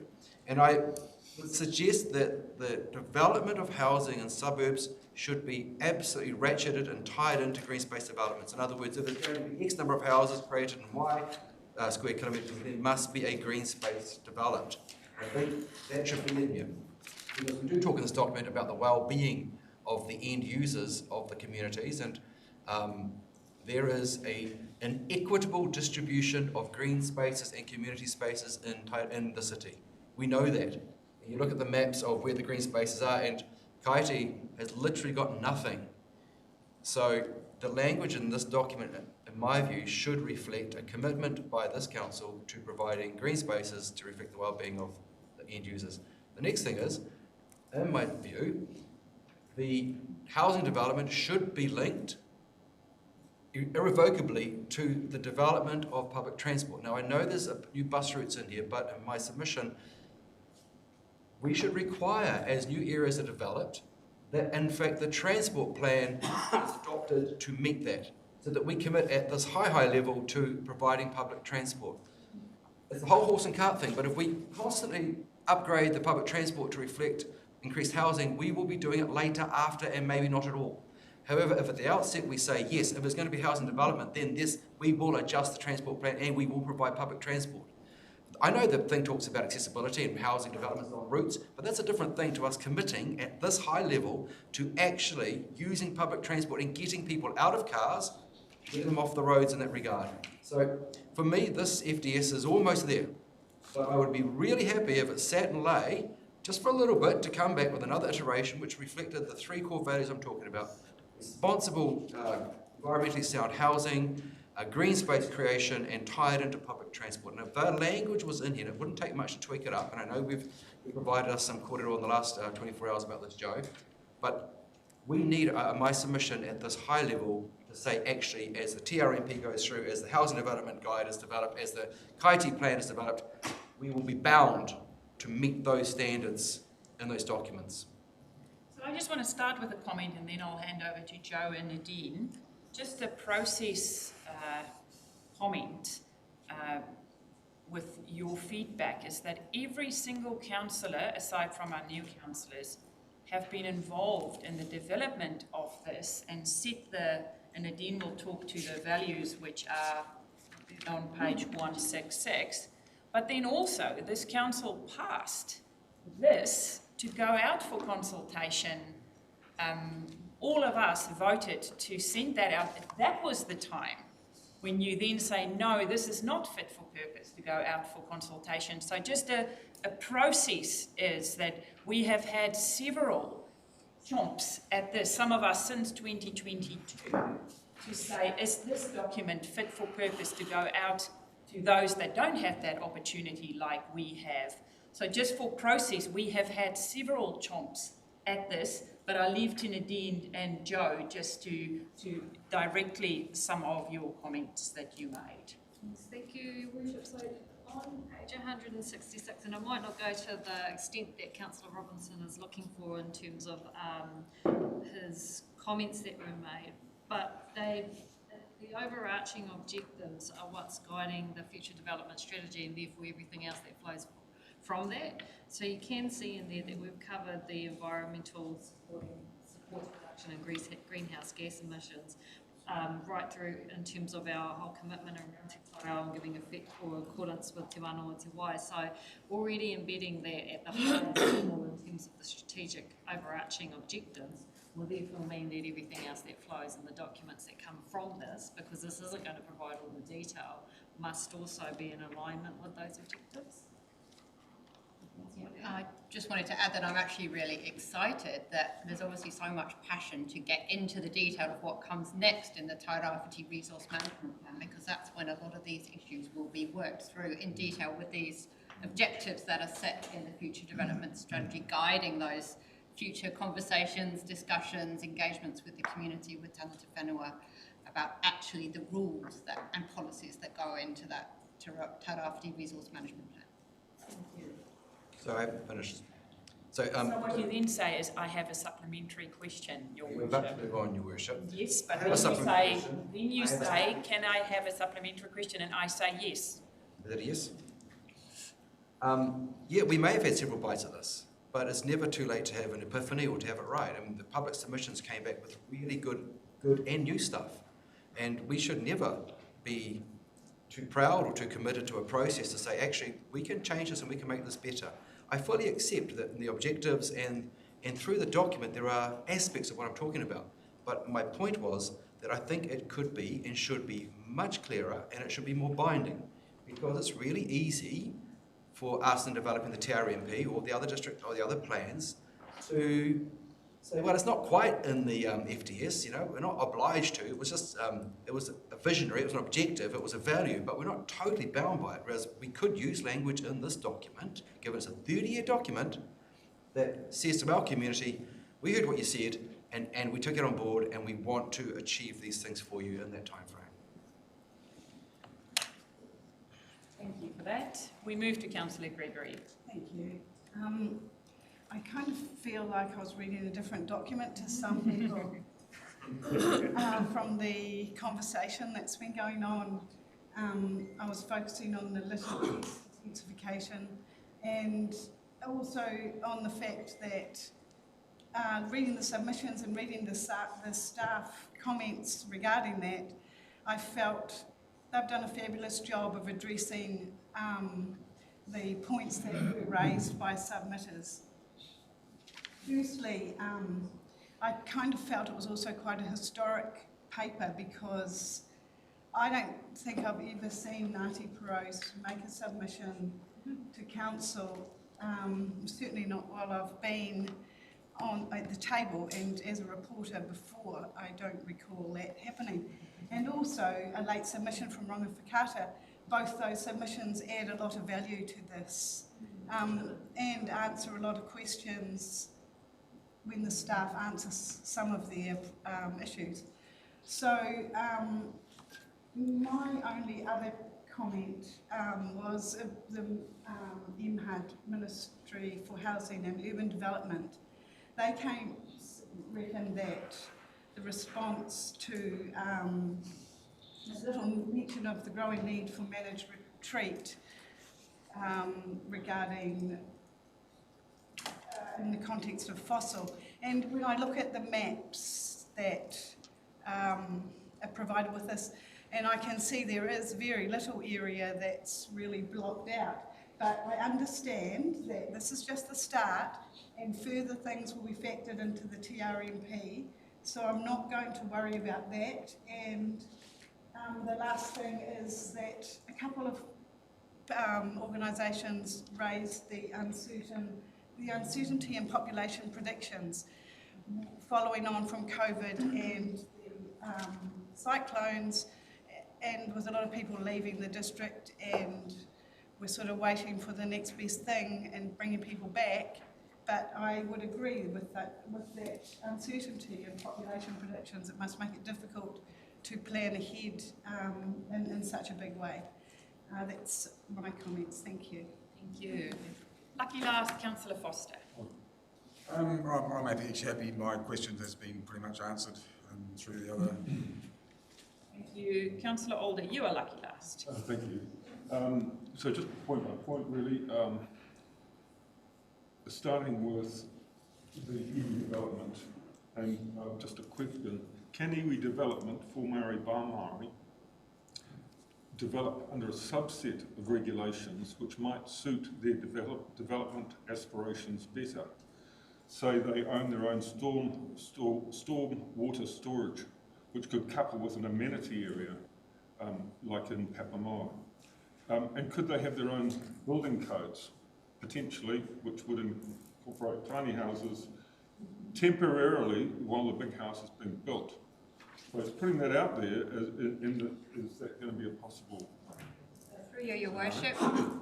first part of that question, yes, through the Tairāwhiti Resource Management Plan, you are able to craft provisions that specifically apply to different types of development, and one type of development could be Māori-led housing by Māori for Māori. The Building Act is a whole other beast. That's very much a national regulation that we administer. We don't have the ability to set regional variation in the building regulations. The second one is about high-rise infills, and there's lots of submissions against those. And I'd like to quote a Hamilton valuer who's up against the same thing in Hamilton, and that some of these high-rise infills are destroying mum and dad lifetime investments. And you know, we really need to be very aware of that when we're infilling. So my final comment is about productive land, and I wholeheartedly agree that we need to protect the productive land. However, out there, corporatisation is encroaching, and there's large tracts of land are being purchased by out-of-town corporates, and we have to recognise that that's happening. There's a massive barrier to entry for young farmers having to buy 8 hectares minimum. That's out of most people's bracket. There are many land uses which are profitable under that area. We should look at being able to provide that in the future. Thank you. Okay, any other questions, queries, feedback? Then I am going to take you to page 100. And you were happy to move, Councillor Parata. Note the contents of the report, receive the submissions we've received, adopt the strategy, and instruct staff to develop a Kaiti master plan with the Kaiti community in the next 12 months. It's the contents of the report, receive submissions, adopt it, yep. Thank you. Thank you. Moved by seconded by Councillor Gregory. Can I get clarity just in regards to the last thing? So for the development of the Kaiti master plan in a year, is it the staff's understanding that that would be the final within a year? Because I just trying to define what we're meaning in regards to. I would think draft, because we have to allow time to be responsive to feedback. Otherwise, it all becomes a bit of a predetermined exercise if we say we're going to have it finalised within a year. Which means that we could probably get the final done before the end of the term, if we're talking about a year's March. Yeah, I don't think staff measure stuff in terms, though. Yeah. Oh no, I'm talking about 18 months. Yeah. Okay. Just to get clarity. Thank you. So we've got a mover in Councillor Parata. We've got a seconder in Councillor Gregory. All in favour? Aye. Contrary? No. Thank you. Carried. Wait, can we ask Oops. specifically? She might not be there because the camera is off. No, she's there. No, she's not. She is there. Oh, there she is. Kia ora, Orbs. Did you hear? Yep. Thumbs up. Thank you. Thank you. All good. Councillors, what is our time? 11. So we are working towards one. Is our friend, is Auntie Aggie coming at 1, Jean? Yes. 1. Okay. Thank you, Joe, and your team, and thank you also for the work. You will be hard work in the next while with the Kaiti community. Thank you for that. Okay, councillors, we are moving to page. This is just process, people going on committees, off committees, but Dean wants to. Yep, but this is, oh no, sorry, I'm going back one page. 261 is the TRMP committee. I can speak to, if I, so Nadine is going one to of the, what we would like to propose another recommendation in here, and following our discussions, so you may recall we had our advisors last year, and we were talking about the next steps in terms of our planning process to update the Tairāwhiti Resource Management Plan, and following conversations it was recommended that we do have some two independent experienced commissioners of some type in the RMA to be part of that TRMP committee to support the council. So I think that would be best practice for us to have that expertise in there. Wording, and we had some wording. Oh, there's some wording for this? Yeah. Do we have copies or? That's all right if you, in principle, our council is happy, which I fully support, because we've had that with our freshwater plan. We had independent people, that is their expertise, to support our committee. I'm very happy with that, and I do think for such a big piece of work it would be best practice. So the resolution, which directs that the Tairāwhiti Resource Management Plan Committee appoints 2 independent commissioners to the committee. Kapai? So we will appoint 2 independent commissioners to our committee, and we will instruct our CEO. They go out, they look for the expertise and come back to us Committee to make with recommendations. Councillor Wharehinga. Thank you very much, Your Worship and Council, so I'll stand. I would like to float the idea of adjusting recommendation number 2 to add myself there in lieu of another member of our council, because this is really important mahi, and I'm up for the mahi. So I would like to put myself forward in number 2 in lieu of Councillor Tupara. I'll put that up to the table to discuss. Any other comments or queries? This is relatively straightforward. Councillor Foster and then Councillor. Thank you. Next steps on page 267, and it looks to me like you're requiring the committee induction training and development to include committee's role and the RMA, Te Tiriti o Aotearoa principles, and making good decisions course. Now, I've done that making good decisions course twice, and it's intense. It's a really intense course, and you've got an exam you've got to complete at the end of it as well.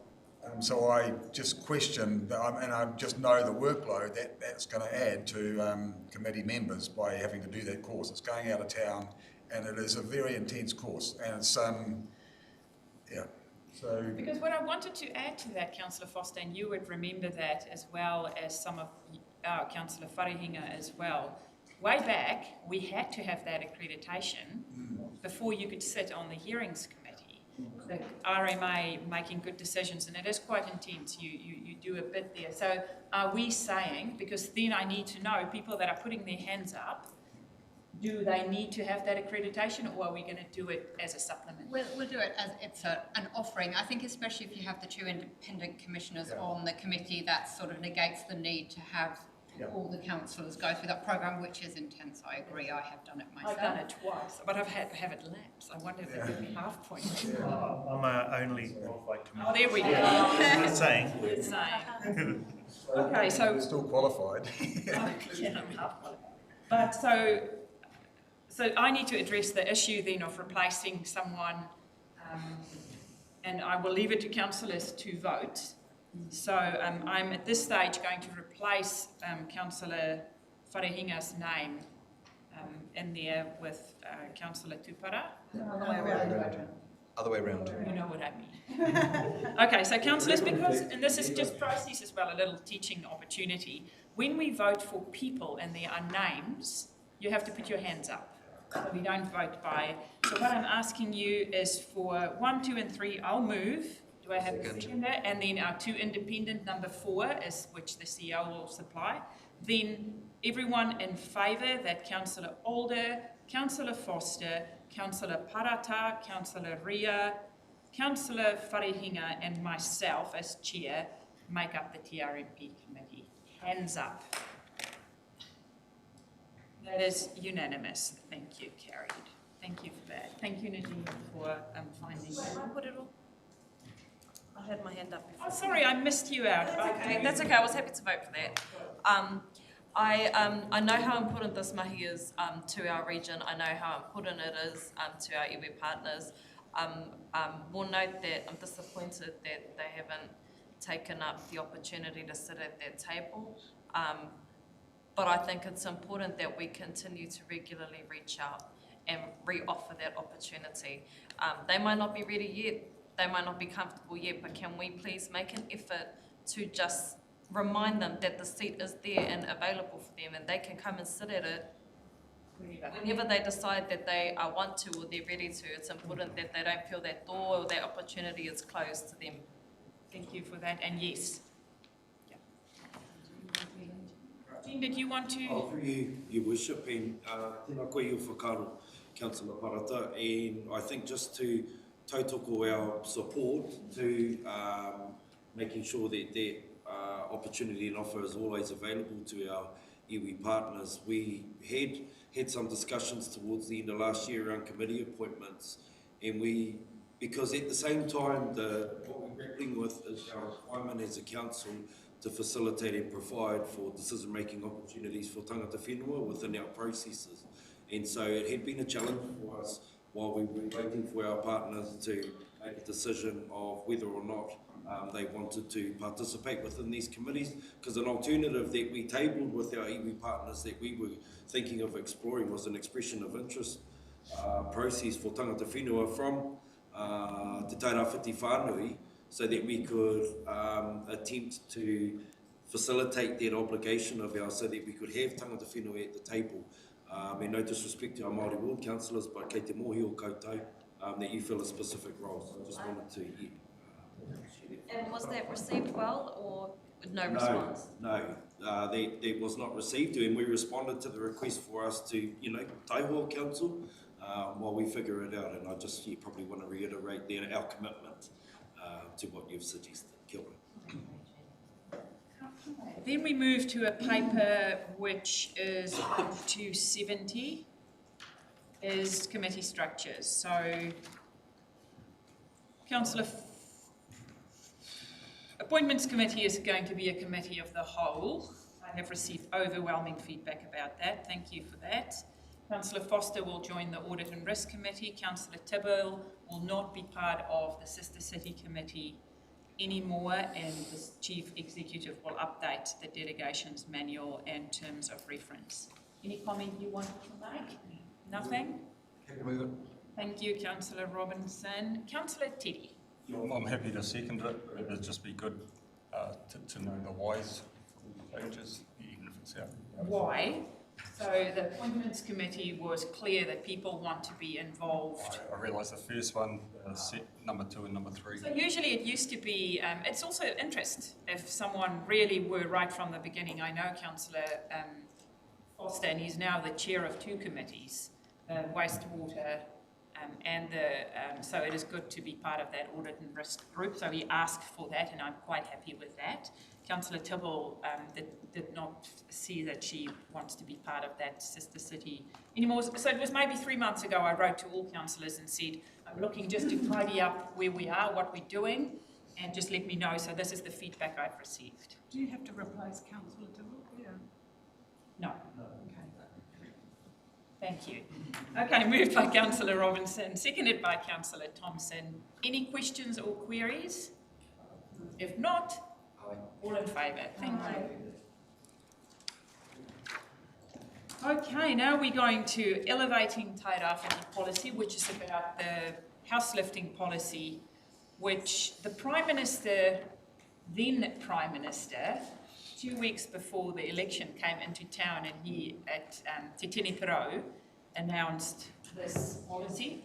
It's taken a lot of time to get the terms of reference and everything from government, so it's great to see some work happening. Thank you. Joe, we'll hand over to you. Thank you, Your Worship. Just introducing Steve Fabish. He's our Program Manager for various FOSL Future of Severely Affected Land projects, including the lifting houses, or the Category 2P, Elevate Tairāwhiti as we call it. So this is a policy that sets out how we will administer that funding that we are receiving from central government to support those homeowners who've been identified as Category 2P, so that means property level interventions required to reduce the risk of future flooding events, and the intervention identified has been that they need to lift their houses above the Cyclone Gabrielle flood level.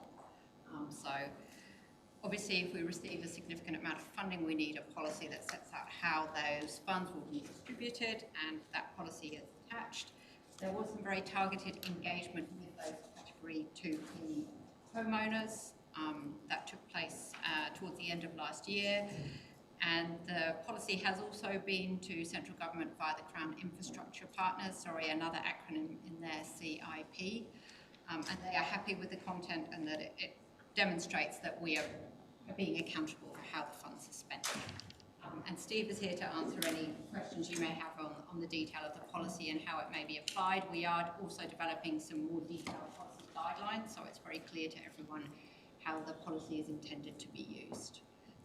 Thank you for that, and welcome, Steve. Councillors, I'm going to open, it's self-explanatory, it's fascinating to read all the complexities and the cost and the planning and the pre-planning and the cutting of the pie and how we hope to accommodate everyone within the $15 million envelope. So I will open up if there are any questions. I'm very supportive of this work, and I think you are going to find the community members really wanting to get on with this and give them. Councillor Robinson. Just to clarify, if people have gone who are flood affected and they've gone and raised their houses already, are they not able to apply for this? Retrospectively. If they are eligible. If they're eligible. Kapai. Councillor Wharehinga. I'm happy to move. Council. I'm really happy to move. I'd just really like to, like you've already alluded to, Your Worship, there's a community out there who are just chomping at the bit to get into this. I just want to note page 280 of the agenda, just in regards to next steps. I'd really like to be abreast of the next steps of when engagement happens, all of that kind of stuff, so that I can just let people know, because I have a lot of people, I've got a lot of emails and a lot of messages in regards to it. So I'd really like to just connect up with those ones. Are you happy to move the paper? Stoked to see it here. Awesome. Councillor Foster and then Councillor I'm happy to second, and I just want to commend staff on the mahi that's gone on behind this, to realise there's 175 properties at the moment that are involved in this elevation of their or moving their house to another site on the property is just huge, and that's the enormity of what we're having to deal with after last year. So I had a lot of questions to start with as I was going through it, but right as I went through it, all the questions were answered, and so I just commend staff on this, and let's get on with it, make sure that we can get these people elevated as soon as possible. Thank you, Councillor Foster. Thank you. Councillor Alder. So a question around 2C, what's happening with that?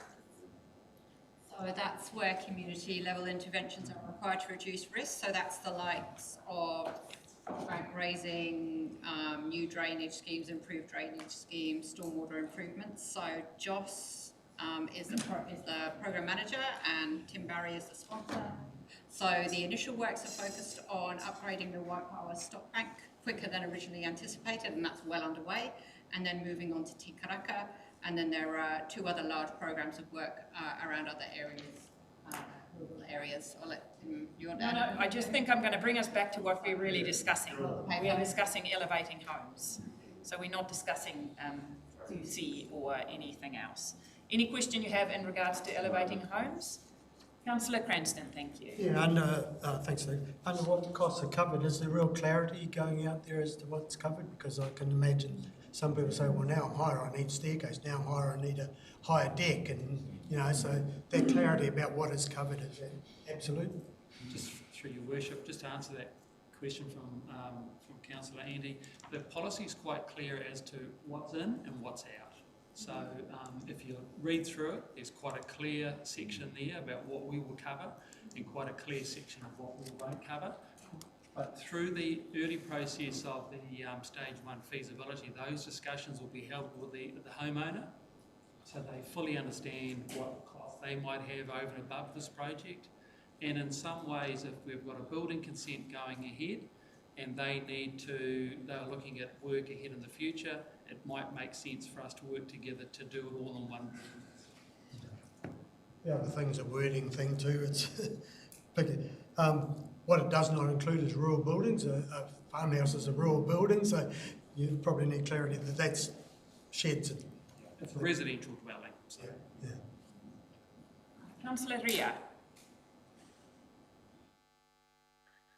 So I just wanted to discuss. So up until this point, we've had a huge focus on Category 3. So I'm glad that Category 2 is now becoming a talking point to enable that to move, like many of the councillors have already shared. I have been in communication with one of the whānau, specifically a Mangatuna, who were initially they were designated Category 2. They have spent many months since the cyclone engaging with council in order to lift and do all the things necessary. And just in the last few months, they've now been changed to a Category 3. And with no official, they were told verbally by someone at the council that they have been upgraded to Category 3. They have not received written confirmation that it is Category 3. They already have processes in place to address the Category 2 issues, but they don't have any information as to why the categorisation of their property has now been changed to Category 3, or what they might be able to do to improve their situation. And it's more than a year now, and so our Category 3 whānau are being looked after. Are there more than just this property at Mangatuna that were initially earmarked as Category 2 and have now moved into the position of Category 3? Or is there some miscommunication where our whānau at Mangatuna are not receiving some information, or not quite clear, receiving direction and support about what might happen? Because as we can all agree, after more than a year of being stuck in this situation, the whānau is very frustrated now that they have been changed from Category 2 to a verbal confirmation that they are now Category 3. Kia ora. So through you, Your Worship, if you could send those details to me, Councillor Ria, I can follow up on that. There is an objection process, so sometimes property owners are categorised in one category, they object, and through that review process, sometimes categories do change.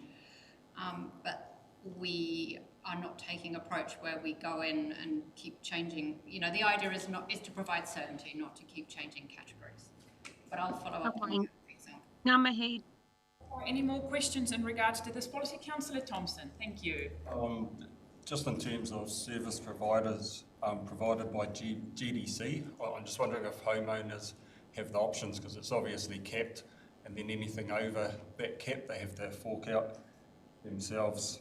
It works out to about 85k per house. I just spoke to a mate who had a real simple lift which was 40k, so it should cover most houses, but if you've got geotech issues, etc., it can obviously go over that. So I'm just wondering what the homeowner has in terms of who they get, because obviously a lot of geotech people cheaper than others, etc.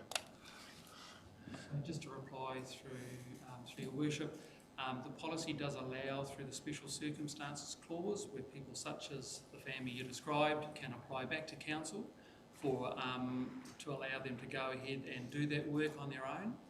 We would work with them to ensure that the quotes that they're getting or wanting to be reimbursed for are fit for purpose and not inflated or under. So, but it does allow for that. Councillor Cranston. Yeah, just a quick one. Has there been any word from the insurance as to whether these lifted houses will be insured, will be insurable? So, again, through Your Worship, yes, we've been talking to the Insurance Council on this, and the insurance companies will only pay out on damage to assets. So the only damage that they would pay out would be if the piles were damaged. In most cases, no, they're not. So they will not contribute towards the elevating. They'll certainly, if you're insured, pay towards any damage to the inside of the house where the linings and floor have to be repaired through flood work, but not through... No, my question was more about the future. Will they be able to get insurance? So through you, the insurance companies won't give a definitive answer to that question. They assess each case based on the risk but the general feeling is that if houses are being left 500 millimetres above the Cyclone Gabrielle level, that is a level that would allow the insurance providers to have a degree of comfort in terms of future insurance. But that's reassessed every year, so they will never give a definitive answer. Okay, I have a mover in Councillor Wharahinga, I have a seconder in Councillor Foster. If there are no more questions or queries, all in favour? Contrary, carried. Thank you, Steve, for the lovely work you do.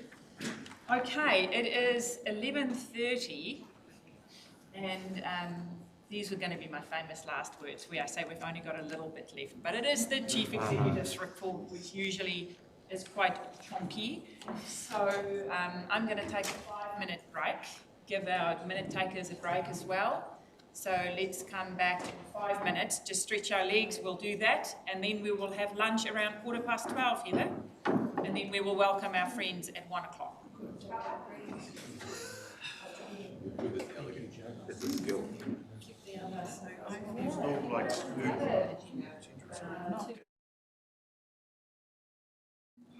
Humility's coming.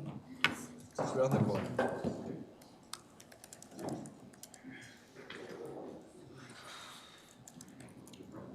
Round 2.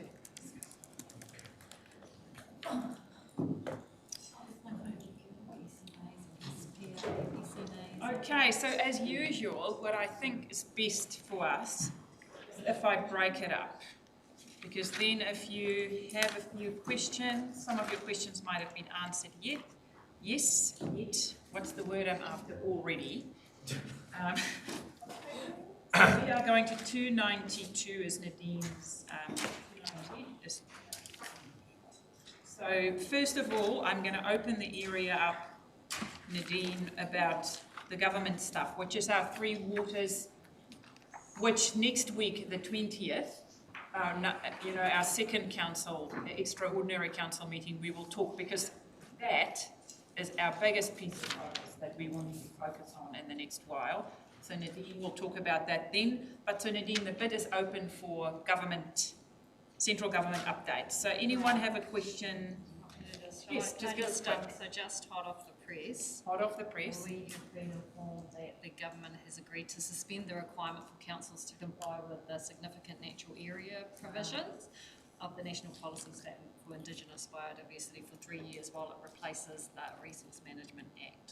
So how many SNAs were in our region? Through your chair, we have protected management areas. I can't remember off the top of my head how many there are. We were to identify some SNAs. The National Policy Statement set out some criteria and approach for identifying them. Councils have always done this, they've just done it in slightly different ways. So that takes a bit of work away. Yeah, I think what it's signalling, however, is that there is a wave of reform coming in the RMA space, consenting that will reduce the requirement for councils to be doing planning and compliance and orientated work, but there is always likely to be some trade-offs there in the requirement to and efficiency. Thank you for that update. Any other questions in regards to fast tracking or 3 waters we will discuss, future for local government? None of that. It's quite straightforward. The only thing I am worried is about the risks for us for fast tracking, and that was raised yesterday at Audit and Risk. If something is there's an ultimate decision maker, which is not us, but then when 10 or 15 years later, when something goes wrong, we are the ones that sign stuff off. So that's just a risk that we need to keep in the back of our minds. Okay, we move on to council plans and policies, which is page 298. Oh, Teddy. Yeah, just a quick question, page 294. Can you just expand on changes needed to meet department standards for water quality and infrastructure? Under 3 waters? Yeah, just to meet the government standards. Page 294. Are we in the 3 waters reform section? Okay. Is it where I can't find the bullet point that you're referring to. Say. 3 waters reform. be able to Three Waters reform. Well, the focus will be on local water delivery. There's likely still more change needed. So the in reference to those water standards will be in reference to Tairāwhiti Arawai, the new water regulator, which is required. They're setting some standards across New Zealand and requiring us to meet those. That's what we need to upgrade in order to meet those. Certain what specific standards have been referred to in that paragraph. Okay. The crickets and so we'll get back to you on that, Teddy. Thank you. An example is we had to update to UV at our water supply plants. So the stuff that Taumata Arawai are requesting from councils, those are like the UV, well, the we've done the UV, so it's just what's outstanding. Yeah. Thank you. Okay, councillors, we are in the council plans and policy updates, which is quite straightforward, just updates on, that's page 298, 299. Do you want to add anything to the emergency management updates? Nothing there. Okay, regional recovery, page 300. Did you have a question, Councillor Pahuruhurewai? On 309, I just wasn't sure what the is. Just in regards to Tairāwhiti with the skate park. What page was that? Sorry, page 309. So we're getting there. Oh, sorry. Yeah, we're just moving, I'm just walking through this paper to see as we go. Councillor, so we're roughly on page 300. Where are you? Where are you? 298. Oh, you can do 298 by all means. I really just want to commend the CE for this report. This is the second or third time I've seen a CE report, and it's always nice to see such a comprehensive overview of the breadth and depth of the mahi that happens at the GDC. Anyway, on page 98, I remember we had this conversation at council. 298. Excuse me, 298. I remember we had this conversation at council about the areas that we wanted to lower speed. I note that, was it Tairāwhiti wasn't on that list originally, and Ruatoria Township wasn't. The speed in Ruatoria has been lowered. That has not stopped the hoons from being hoons. However, the community has been able to work with police around enforcement because the council dropped the speed, which is allowing us to, as a community, work with police to make sure that our road is safer for our tamariki coming to and from school, and bringing back the revival of horse riding and all of that. So I just wanted to acknowledge and thank the council for the impact that a decision like that has on a small community. Okay, we're roughly at 300, which is our regional recovery. Questions in regards to our regional recovery? Nothing. Then we move on to relationships. Yep. Councillor Gregory. Thank you. Just with regards to the anti-racism working group on 304, I was just wondering has that been a cost to council to this point, and is there a cost going forward? Through your worship, no, there isn't currently been a cost to council because the work hadn't been delivered, so while the request was initiated, it hadn't, so we've now had to go to a different provider to get that initial work done, and I'm not sure what the cost of that work is, but it's already been provisioned.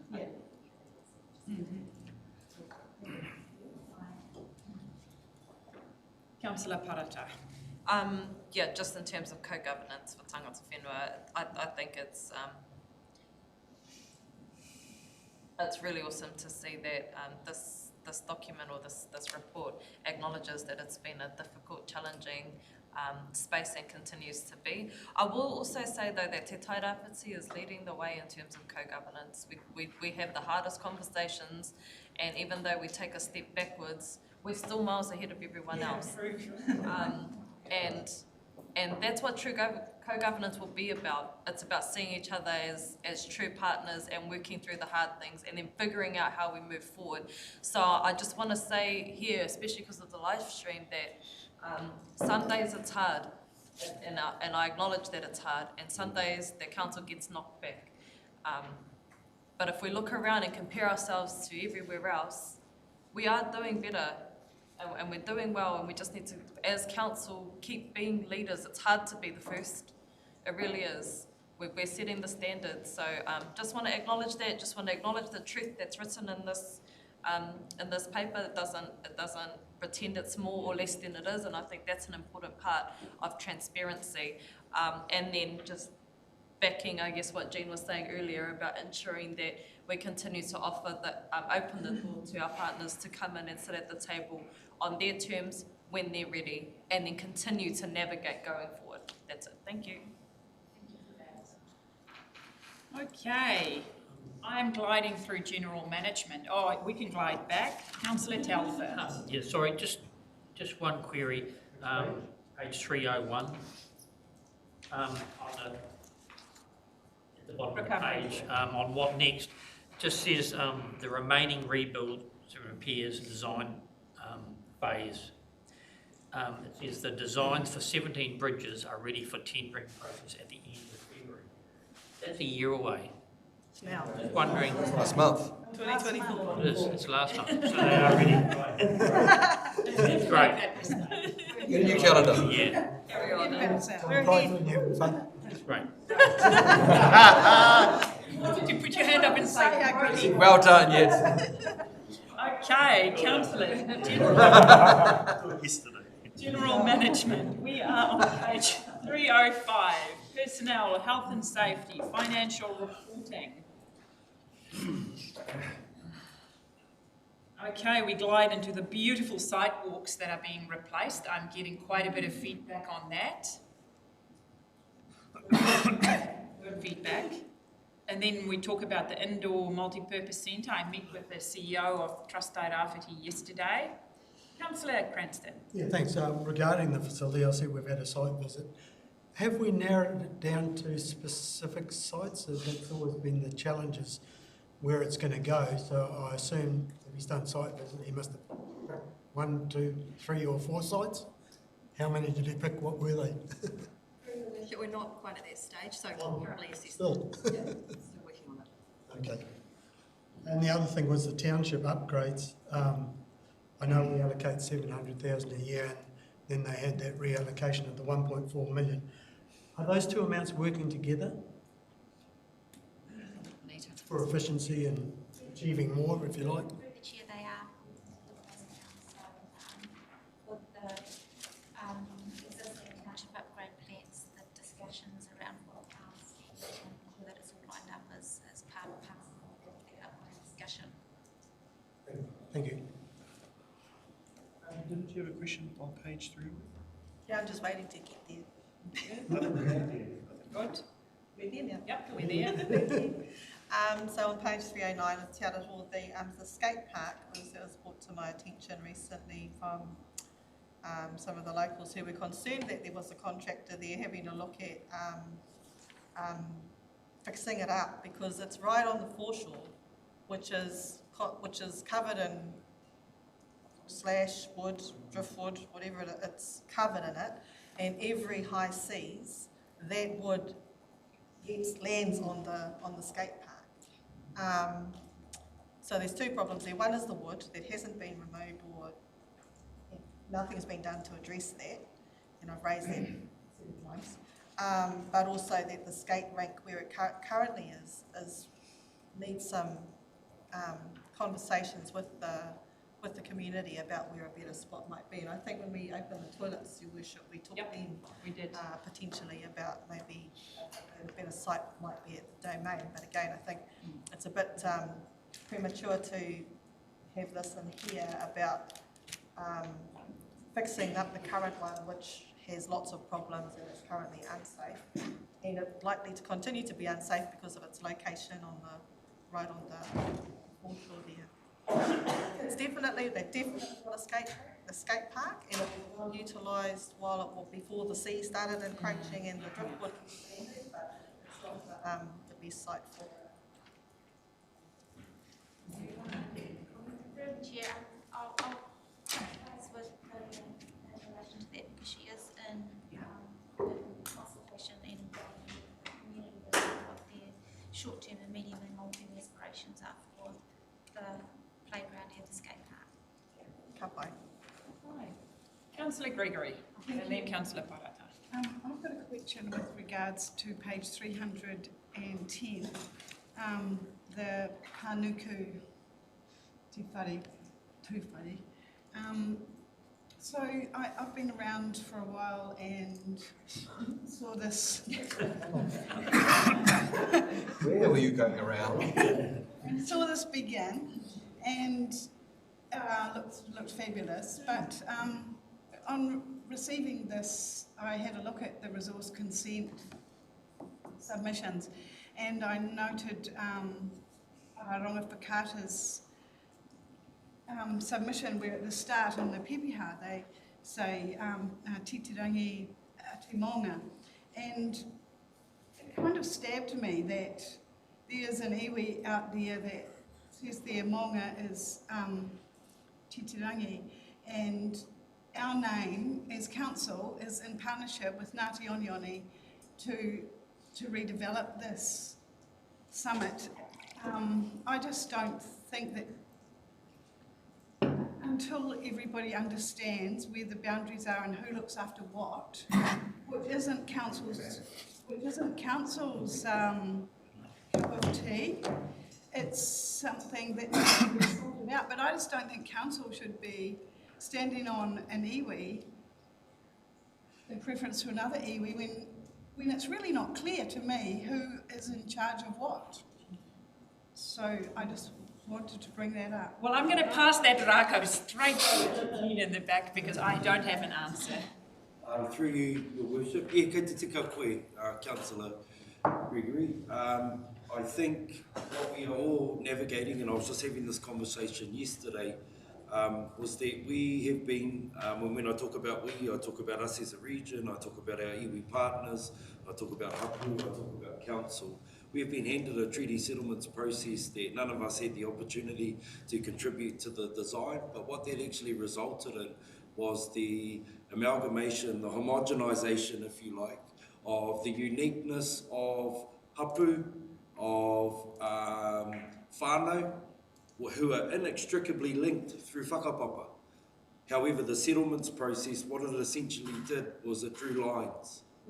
And Ngā Wairā, and when I talk about Ngā Wairā, I mean we come to 2024, and what does that mean? And although we're quite young in our settlement landscape in Te Tairāwhiti, reflecting on 2011 in terms of the first settlements for our region, I often use the analogy that I think the New Zealand Constitution Act was introduced about 158 years ago. Ka pai, our settlement landscape is 13, 14 years old.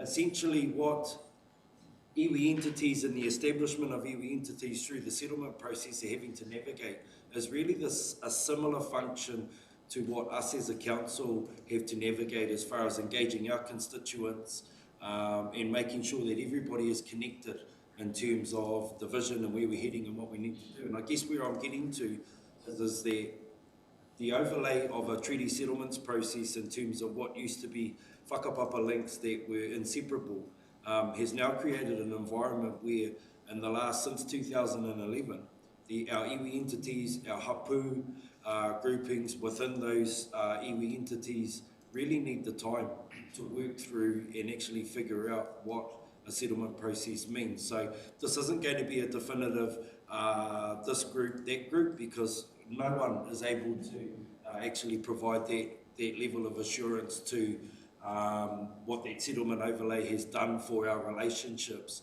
and not only the obligations that we have to work within and the relational responsibilities, but also those statutory and legislative responsibilities within that. So nobody is denying anybody's whakapapa or connection to that.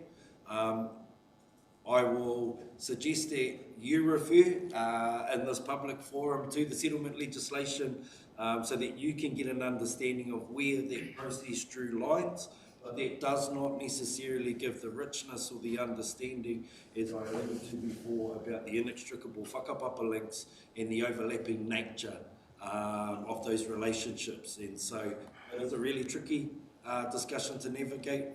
Largely, that needs to happen between tangata whenua groups and themselves. And so while a treaty settlements process under the RMA, our notification processes squarely puts us somewhere, that doesn't actually reflect the nuance and the unique reality. And what I will say is the inextricable whakapapa links that we also have to work within while following our legislative obligation. Thank you for that. Councillor Parata. I just also, well, two things. I didn't know whether or not I needed to conflict. Conflict. I see my name written here. And what page are you on? That's 309. And also, I project manage the Whakarua Grandstand Mahi. Oh, yeah. Yep. I'm the conduit between the board and the trust. Anyway, and then also I just wanted to feed into that kōrero, although Jean did it so eloquently, is that every person, every iwi have multiple whakapapa links, and we use those connections, and so like your maunga will change depending on who it is that you're talking to. So for me personally, it could be hikurangi, and I say hikurangi when I go out of my region because I'm trying to introduce myself to other, but when I'm at home, it could be o maiwa, it could be te ahi a te atua, it could be your smaller maunga, and those are the connections to, it depends on who you're talking to, and that changes for iwi as well. Hapu, whānau, when you're trying to make connections from one another. The other thing I think is really important for council to know is what lane you're standing in, and what conversation you should enter and what is just none of your business. You know what I mean? And the conversations about oh well, whose boundaries, for example, whose whenua is this? That is a red zone for us. That's none of our business. Don't talk about it. That's for iwi and mana whenua to determine, and for them to work out, or for the Māori Land Court to work out, depending on where you're going to take it. Because even to this day, anyone can come and say, actually, even though it's in the middle of your rohe, that's actually mine. And that happens still to this day. So that's not for us as council. You know, that's for iwi. Waiho iwi, waiho tapu. Stay in our lane. Stay in our lane. And acknowledge that especially in Te Tairāwhiti, but actually anywhere, there are lots of hononga whakapapa that connect us one to the other. There are connections, rongo whakata and Ngāti One, as well as rongo whakata and mahaki, rongo whakata and Ngāti Puro. Lots of connections that connect us. And their maunga can be the same as Ngāti Oneone's, and that's still be Ngāti Oneone's whenua. Not saying it is or it isn't. Councillor Alder, thank you for that. Councillor Parata. Page 313. 313. And the freshwater Waipua catchment plan and group that met yesterday, allegedly. Who are they? And is the TRI represented in this group? Can someone enlighten me, please? So you're referring to the Freshwater Advisory Group for the Waipawa Catchment Plan Review? Yeah. Yes, so that covers the area that includes the Tairāwhiti River and their representatives from across the community. So was that the meeting on the TRI yesterday? Was There were two different meetings I think you're possibly talking about. There was a Freshwater Advisory Group meeting, so that's about the freshwater planning process. So who is that group? Who's on it? And is it represented by the TRI? So we established those groups. So there's a regional group and there's a group specific to the Waipawa catchment. I can send you through the details about membership. I can't recall the details off the top of my head. There was a expressions of interest process that was run through, and we had principals that we were adhering to when we selected participants, and that was all discussed with councillors some time ago now. We set up this group over a year ago, but I'll forward through the details to you. Okay. Biodiversity. Did I miss anything? Someone that might have wanted to ask anything? Science update, catchment planning. Whenever I read Nadine's reports, it's just a reminder of how much and where things are happening. And this is just a little paragraph telling us like a high level update. Behind each of these, there is a manager and work plans and a budget and KPIs. So it is always a reminder to me what huge amount of work we cover. Grant funding. I think grant funding question. On 319, the Tairāwhiti Tourism Enhancement and Resilience Program, with some funding being sought of 137k.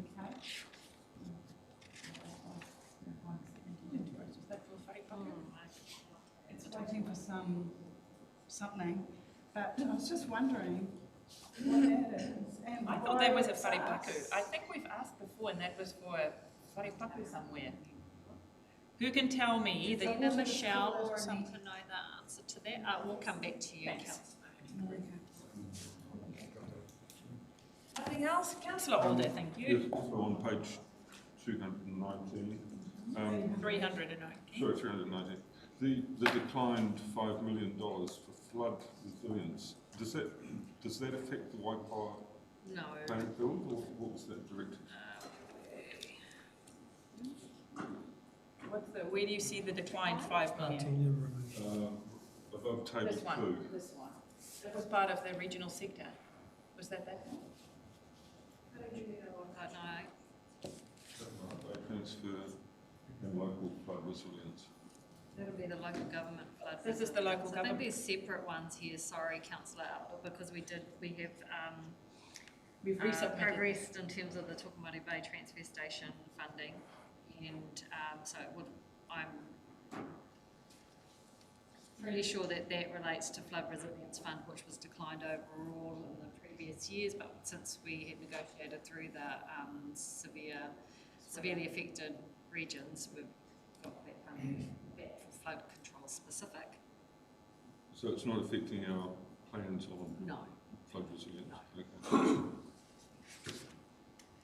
No more questions?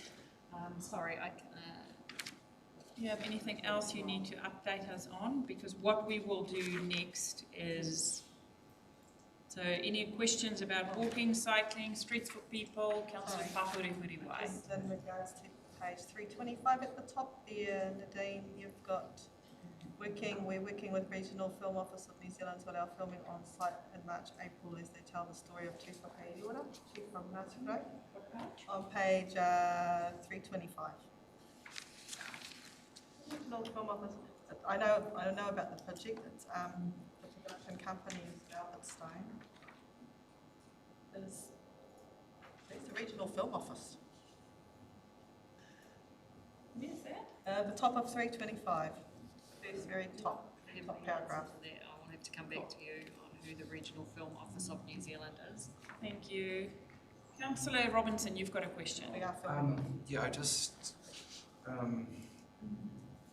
asked the CEO a question about an MOU. I don't know if this is a time or space, as a sort of general question. I just sent you a text about it yesterday. It's the MOU that's potentially to be signed within the next couple of weeks, and I'd asked whether it was something that was going to come back to us. I don't know if this is a space or place to ask about it. It's one here then. Thank you. Any other questions? Yeah, sorry, Last question, Councillor Alder. So the 16 million for What page are you on? 319. Thank you. For local governments, flood resilience, flood intelligence and Elevate. I believe it was 15 million was for Elevate, and so presumably just 1.2 for the other two. Or was the flexibility within that total fund? So through your worship, it's how it's been captured by our team in terms of the activity and award. So in total, so we've broken it down into what I believe's happened here is it's been broken down in terms of the tranches that are being awarded. In total, we had about 204 million, of which $64 million is allocated to flood control. And within that 64 million, there's another I can't quite remember, 1.3 odd, that's for... so that through you, Your Worship, there's 1.2 million towards developing a new flood forecasting model and improving some of our systems. That can't be moved to any other activity. We have separate discrete funding agreements, and then the remaining 15 million is the elevating Tairāwhiti. Thank you. And the last one is the Waihi transformation on page 321. Is that the total spend that we're spending up there? Or, is that a ring-fence spend, or what's the long-term budget in there? That is just funding that we've received externally for Waingaki. It is not the total budget. So this is grant funding we're talking about here in Nadine's paper. So I can go back to the 137,000. That was for 71,000 was for Waihi domain redevelopment. So that includes new toilet block signage, solar rubbish bins, and 66,000 is Titirangi tracks reinstatement and improvement remediation. What's the US? I mean, it's dollars, but why? What does that mean? It's come from on 321. 321. Yeah, we've got what the top Tairāwhiti estuary restoration US 24,000. Yes. Sort of grant. One tree through Your Worship, one tree planted is an American base, so it's an international based. So we do get puti out from Not the better if we put States. it in New Zealand dollars. Okay, thank you for your very extensive report. I'm going to wrap it up here. Councillors, thank you for your work today. I know there's been a lot of reading, and we will do this again on the 20th to do the next part of this agenda. That was my sign to say it is lunchtime. We are going to break now, and then we will have lovely lunch, and then a little bit of free time, and we come back here 1 o'clock. So we will see you then. I declare this meeting closed. Councillor Cranston, are you going to close out? If you like. Te kupu, te atua, ko ranganui ki runga, ka papatu anu ki rara. Ka mate ai te tanga, ko ka ao, ka awatea, ti ai mauri. Kia ora. Thank you everyone. Thank you to the staff.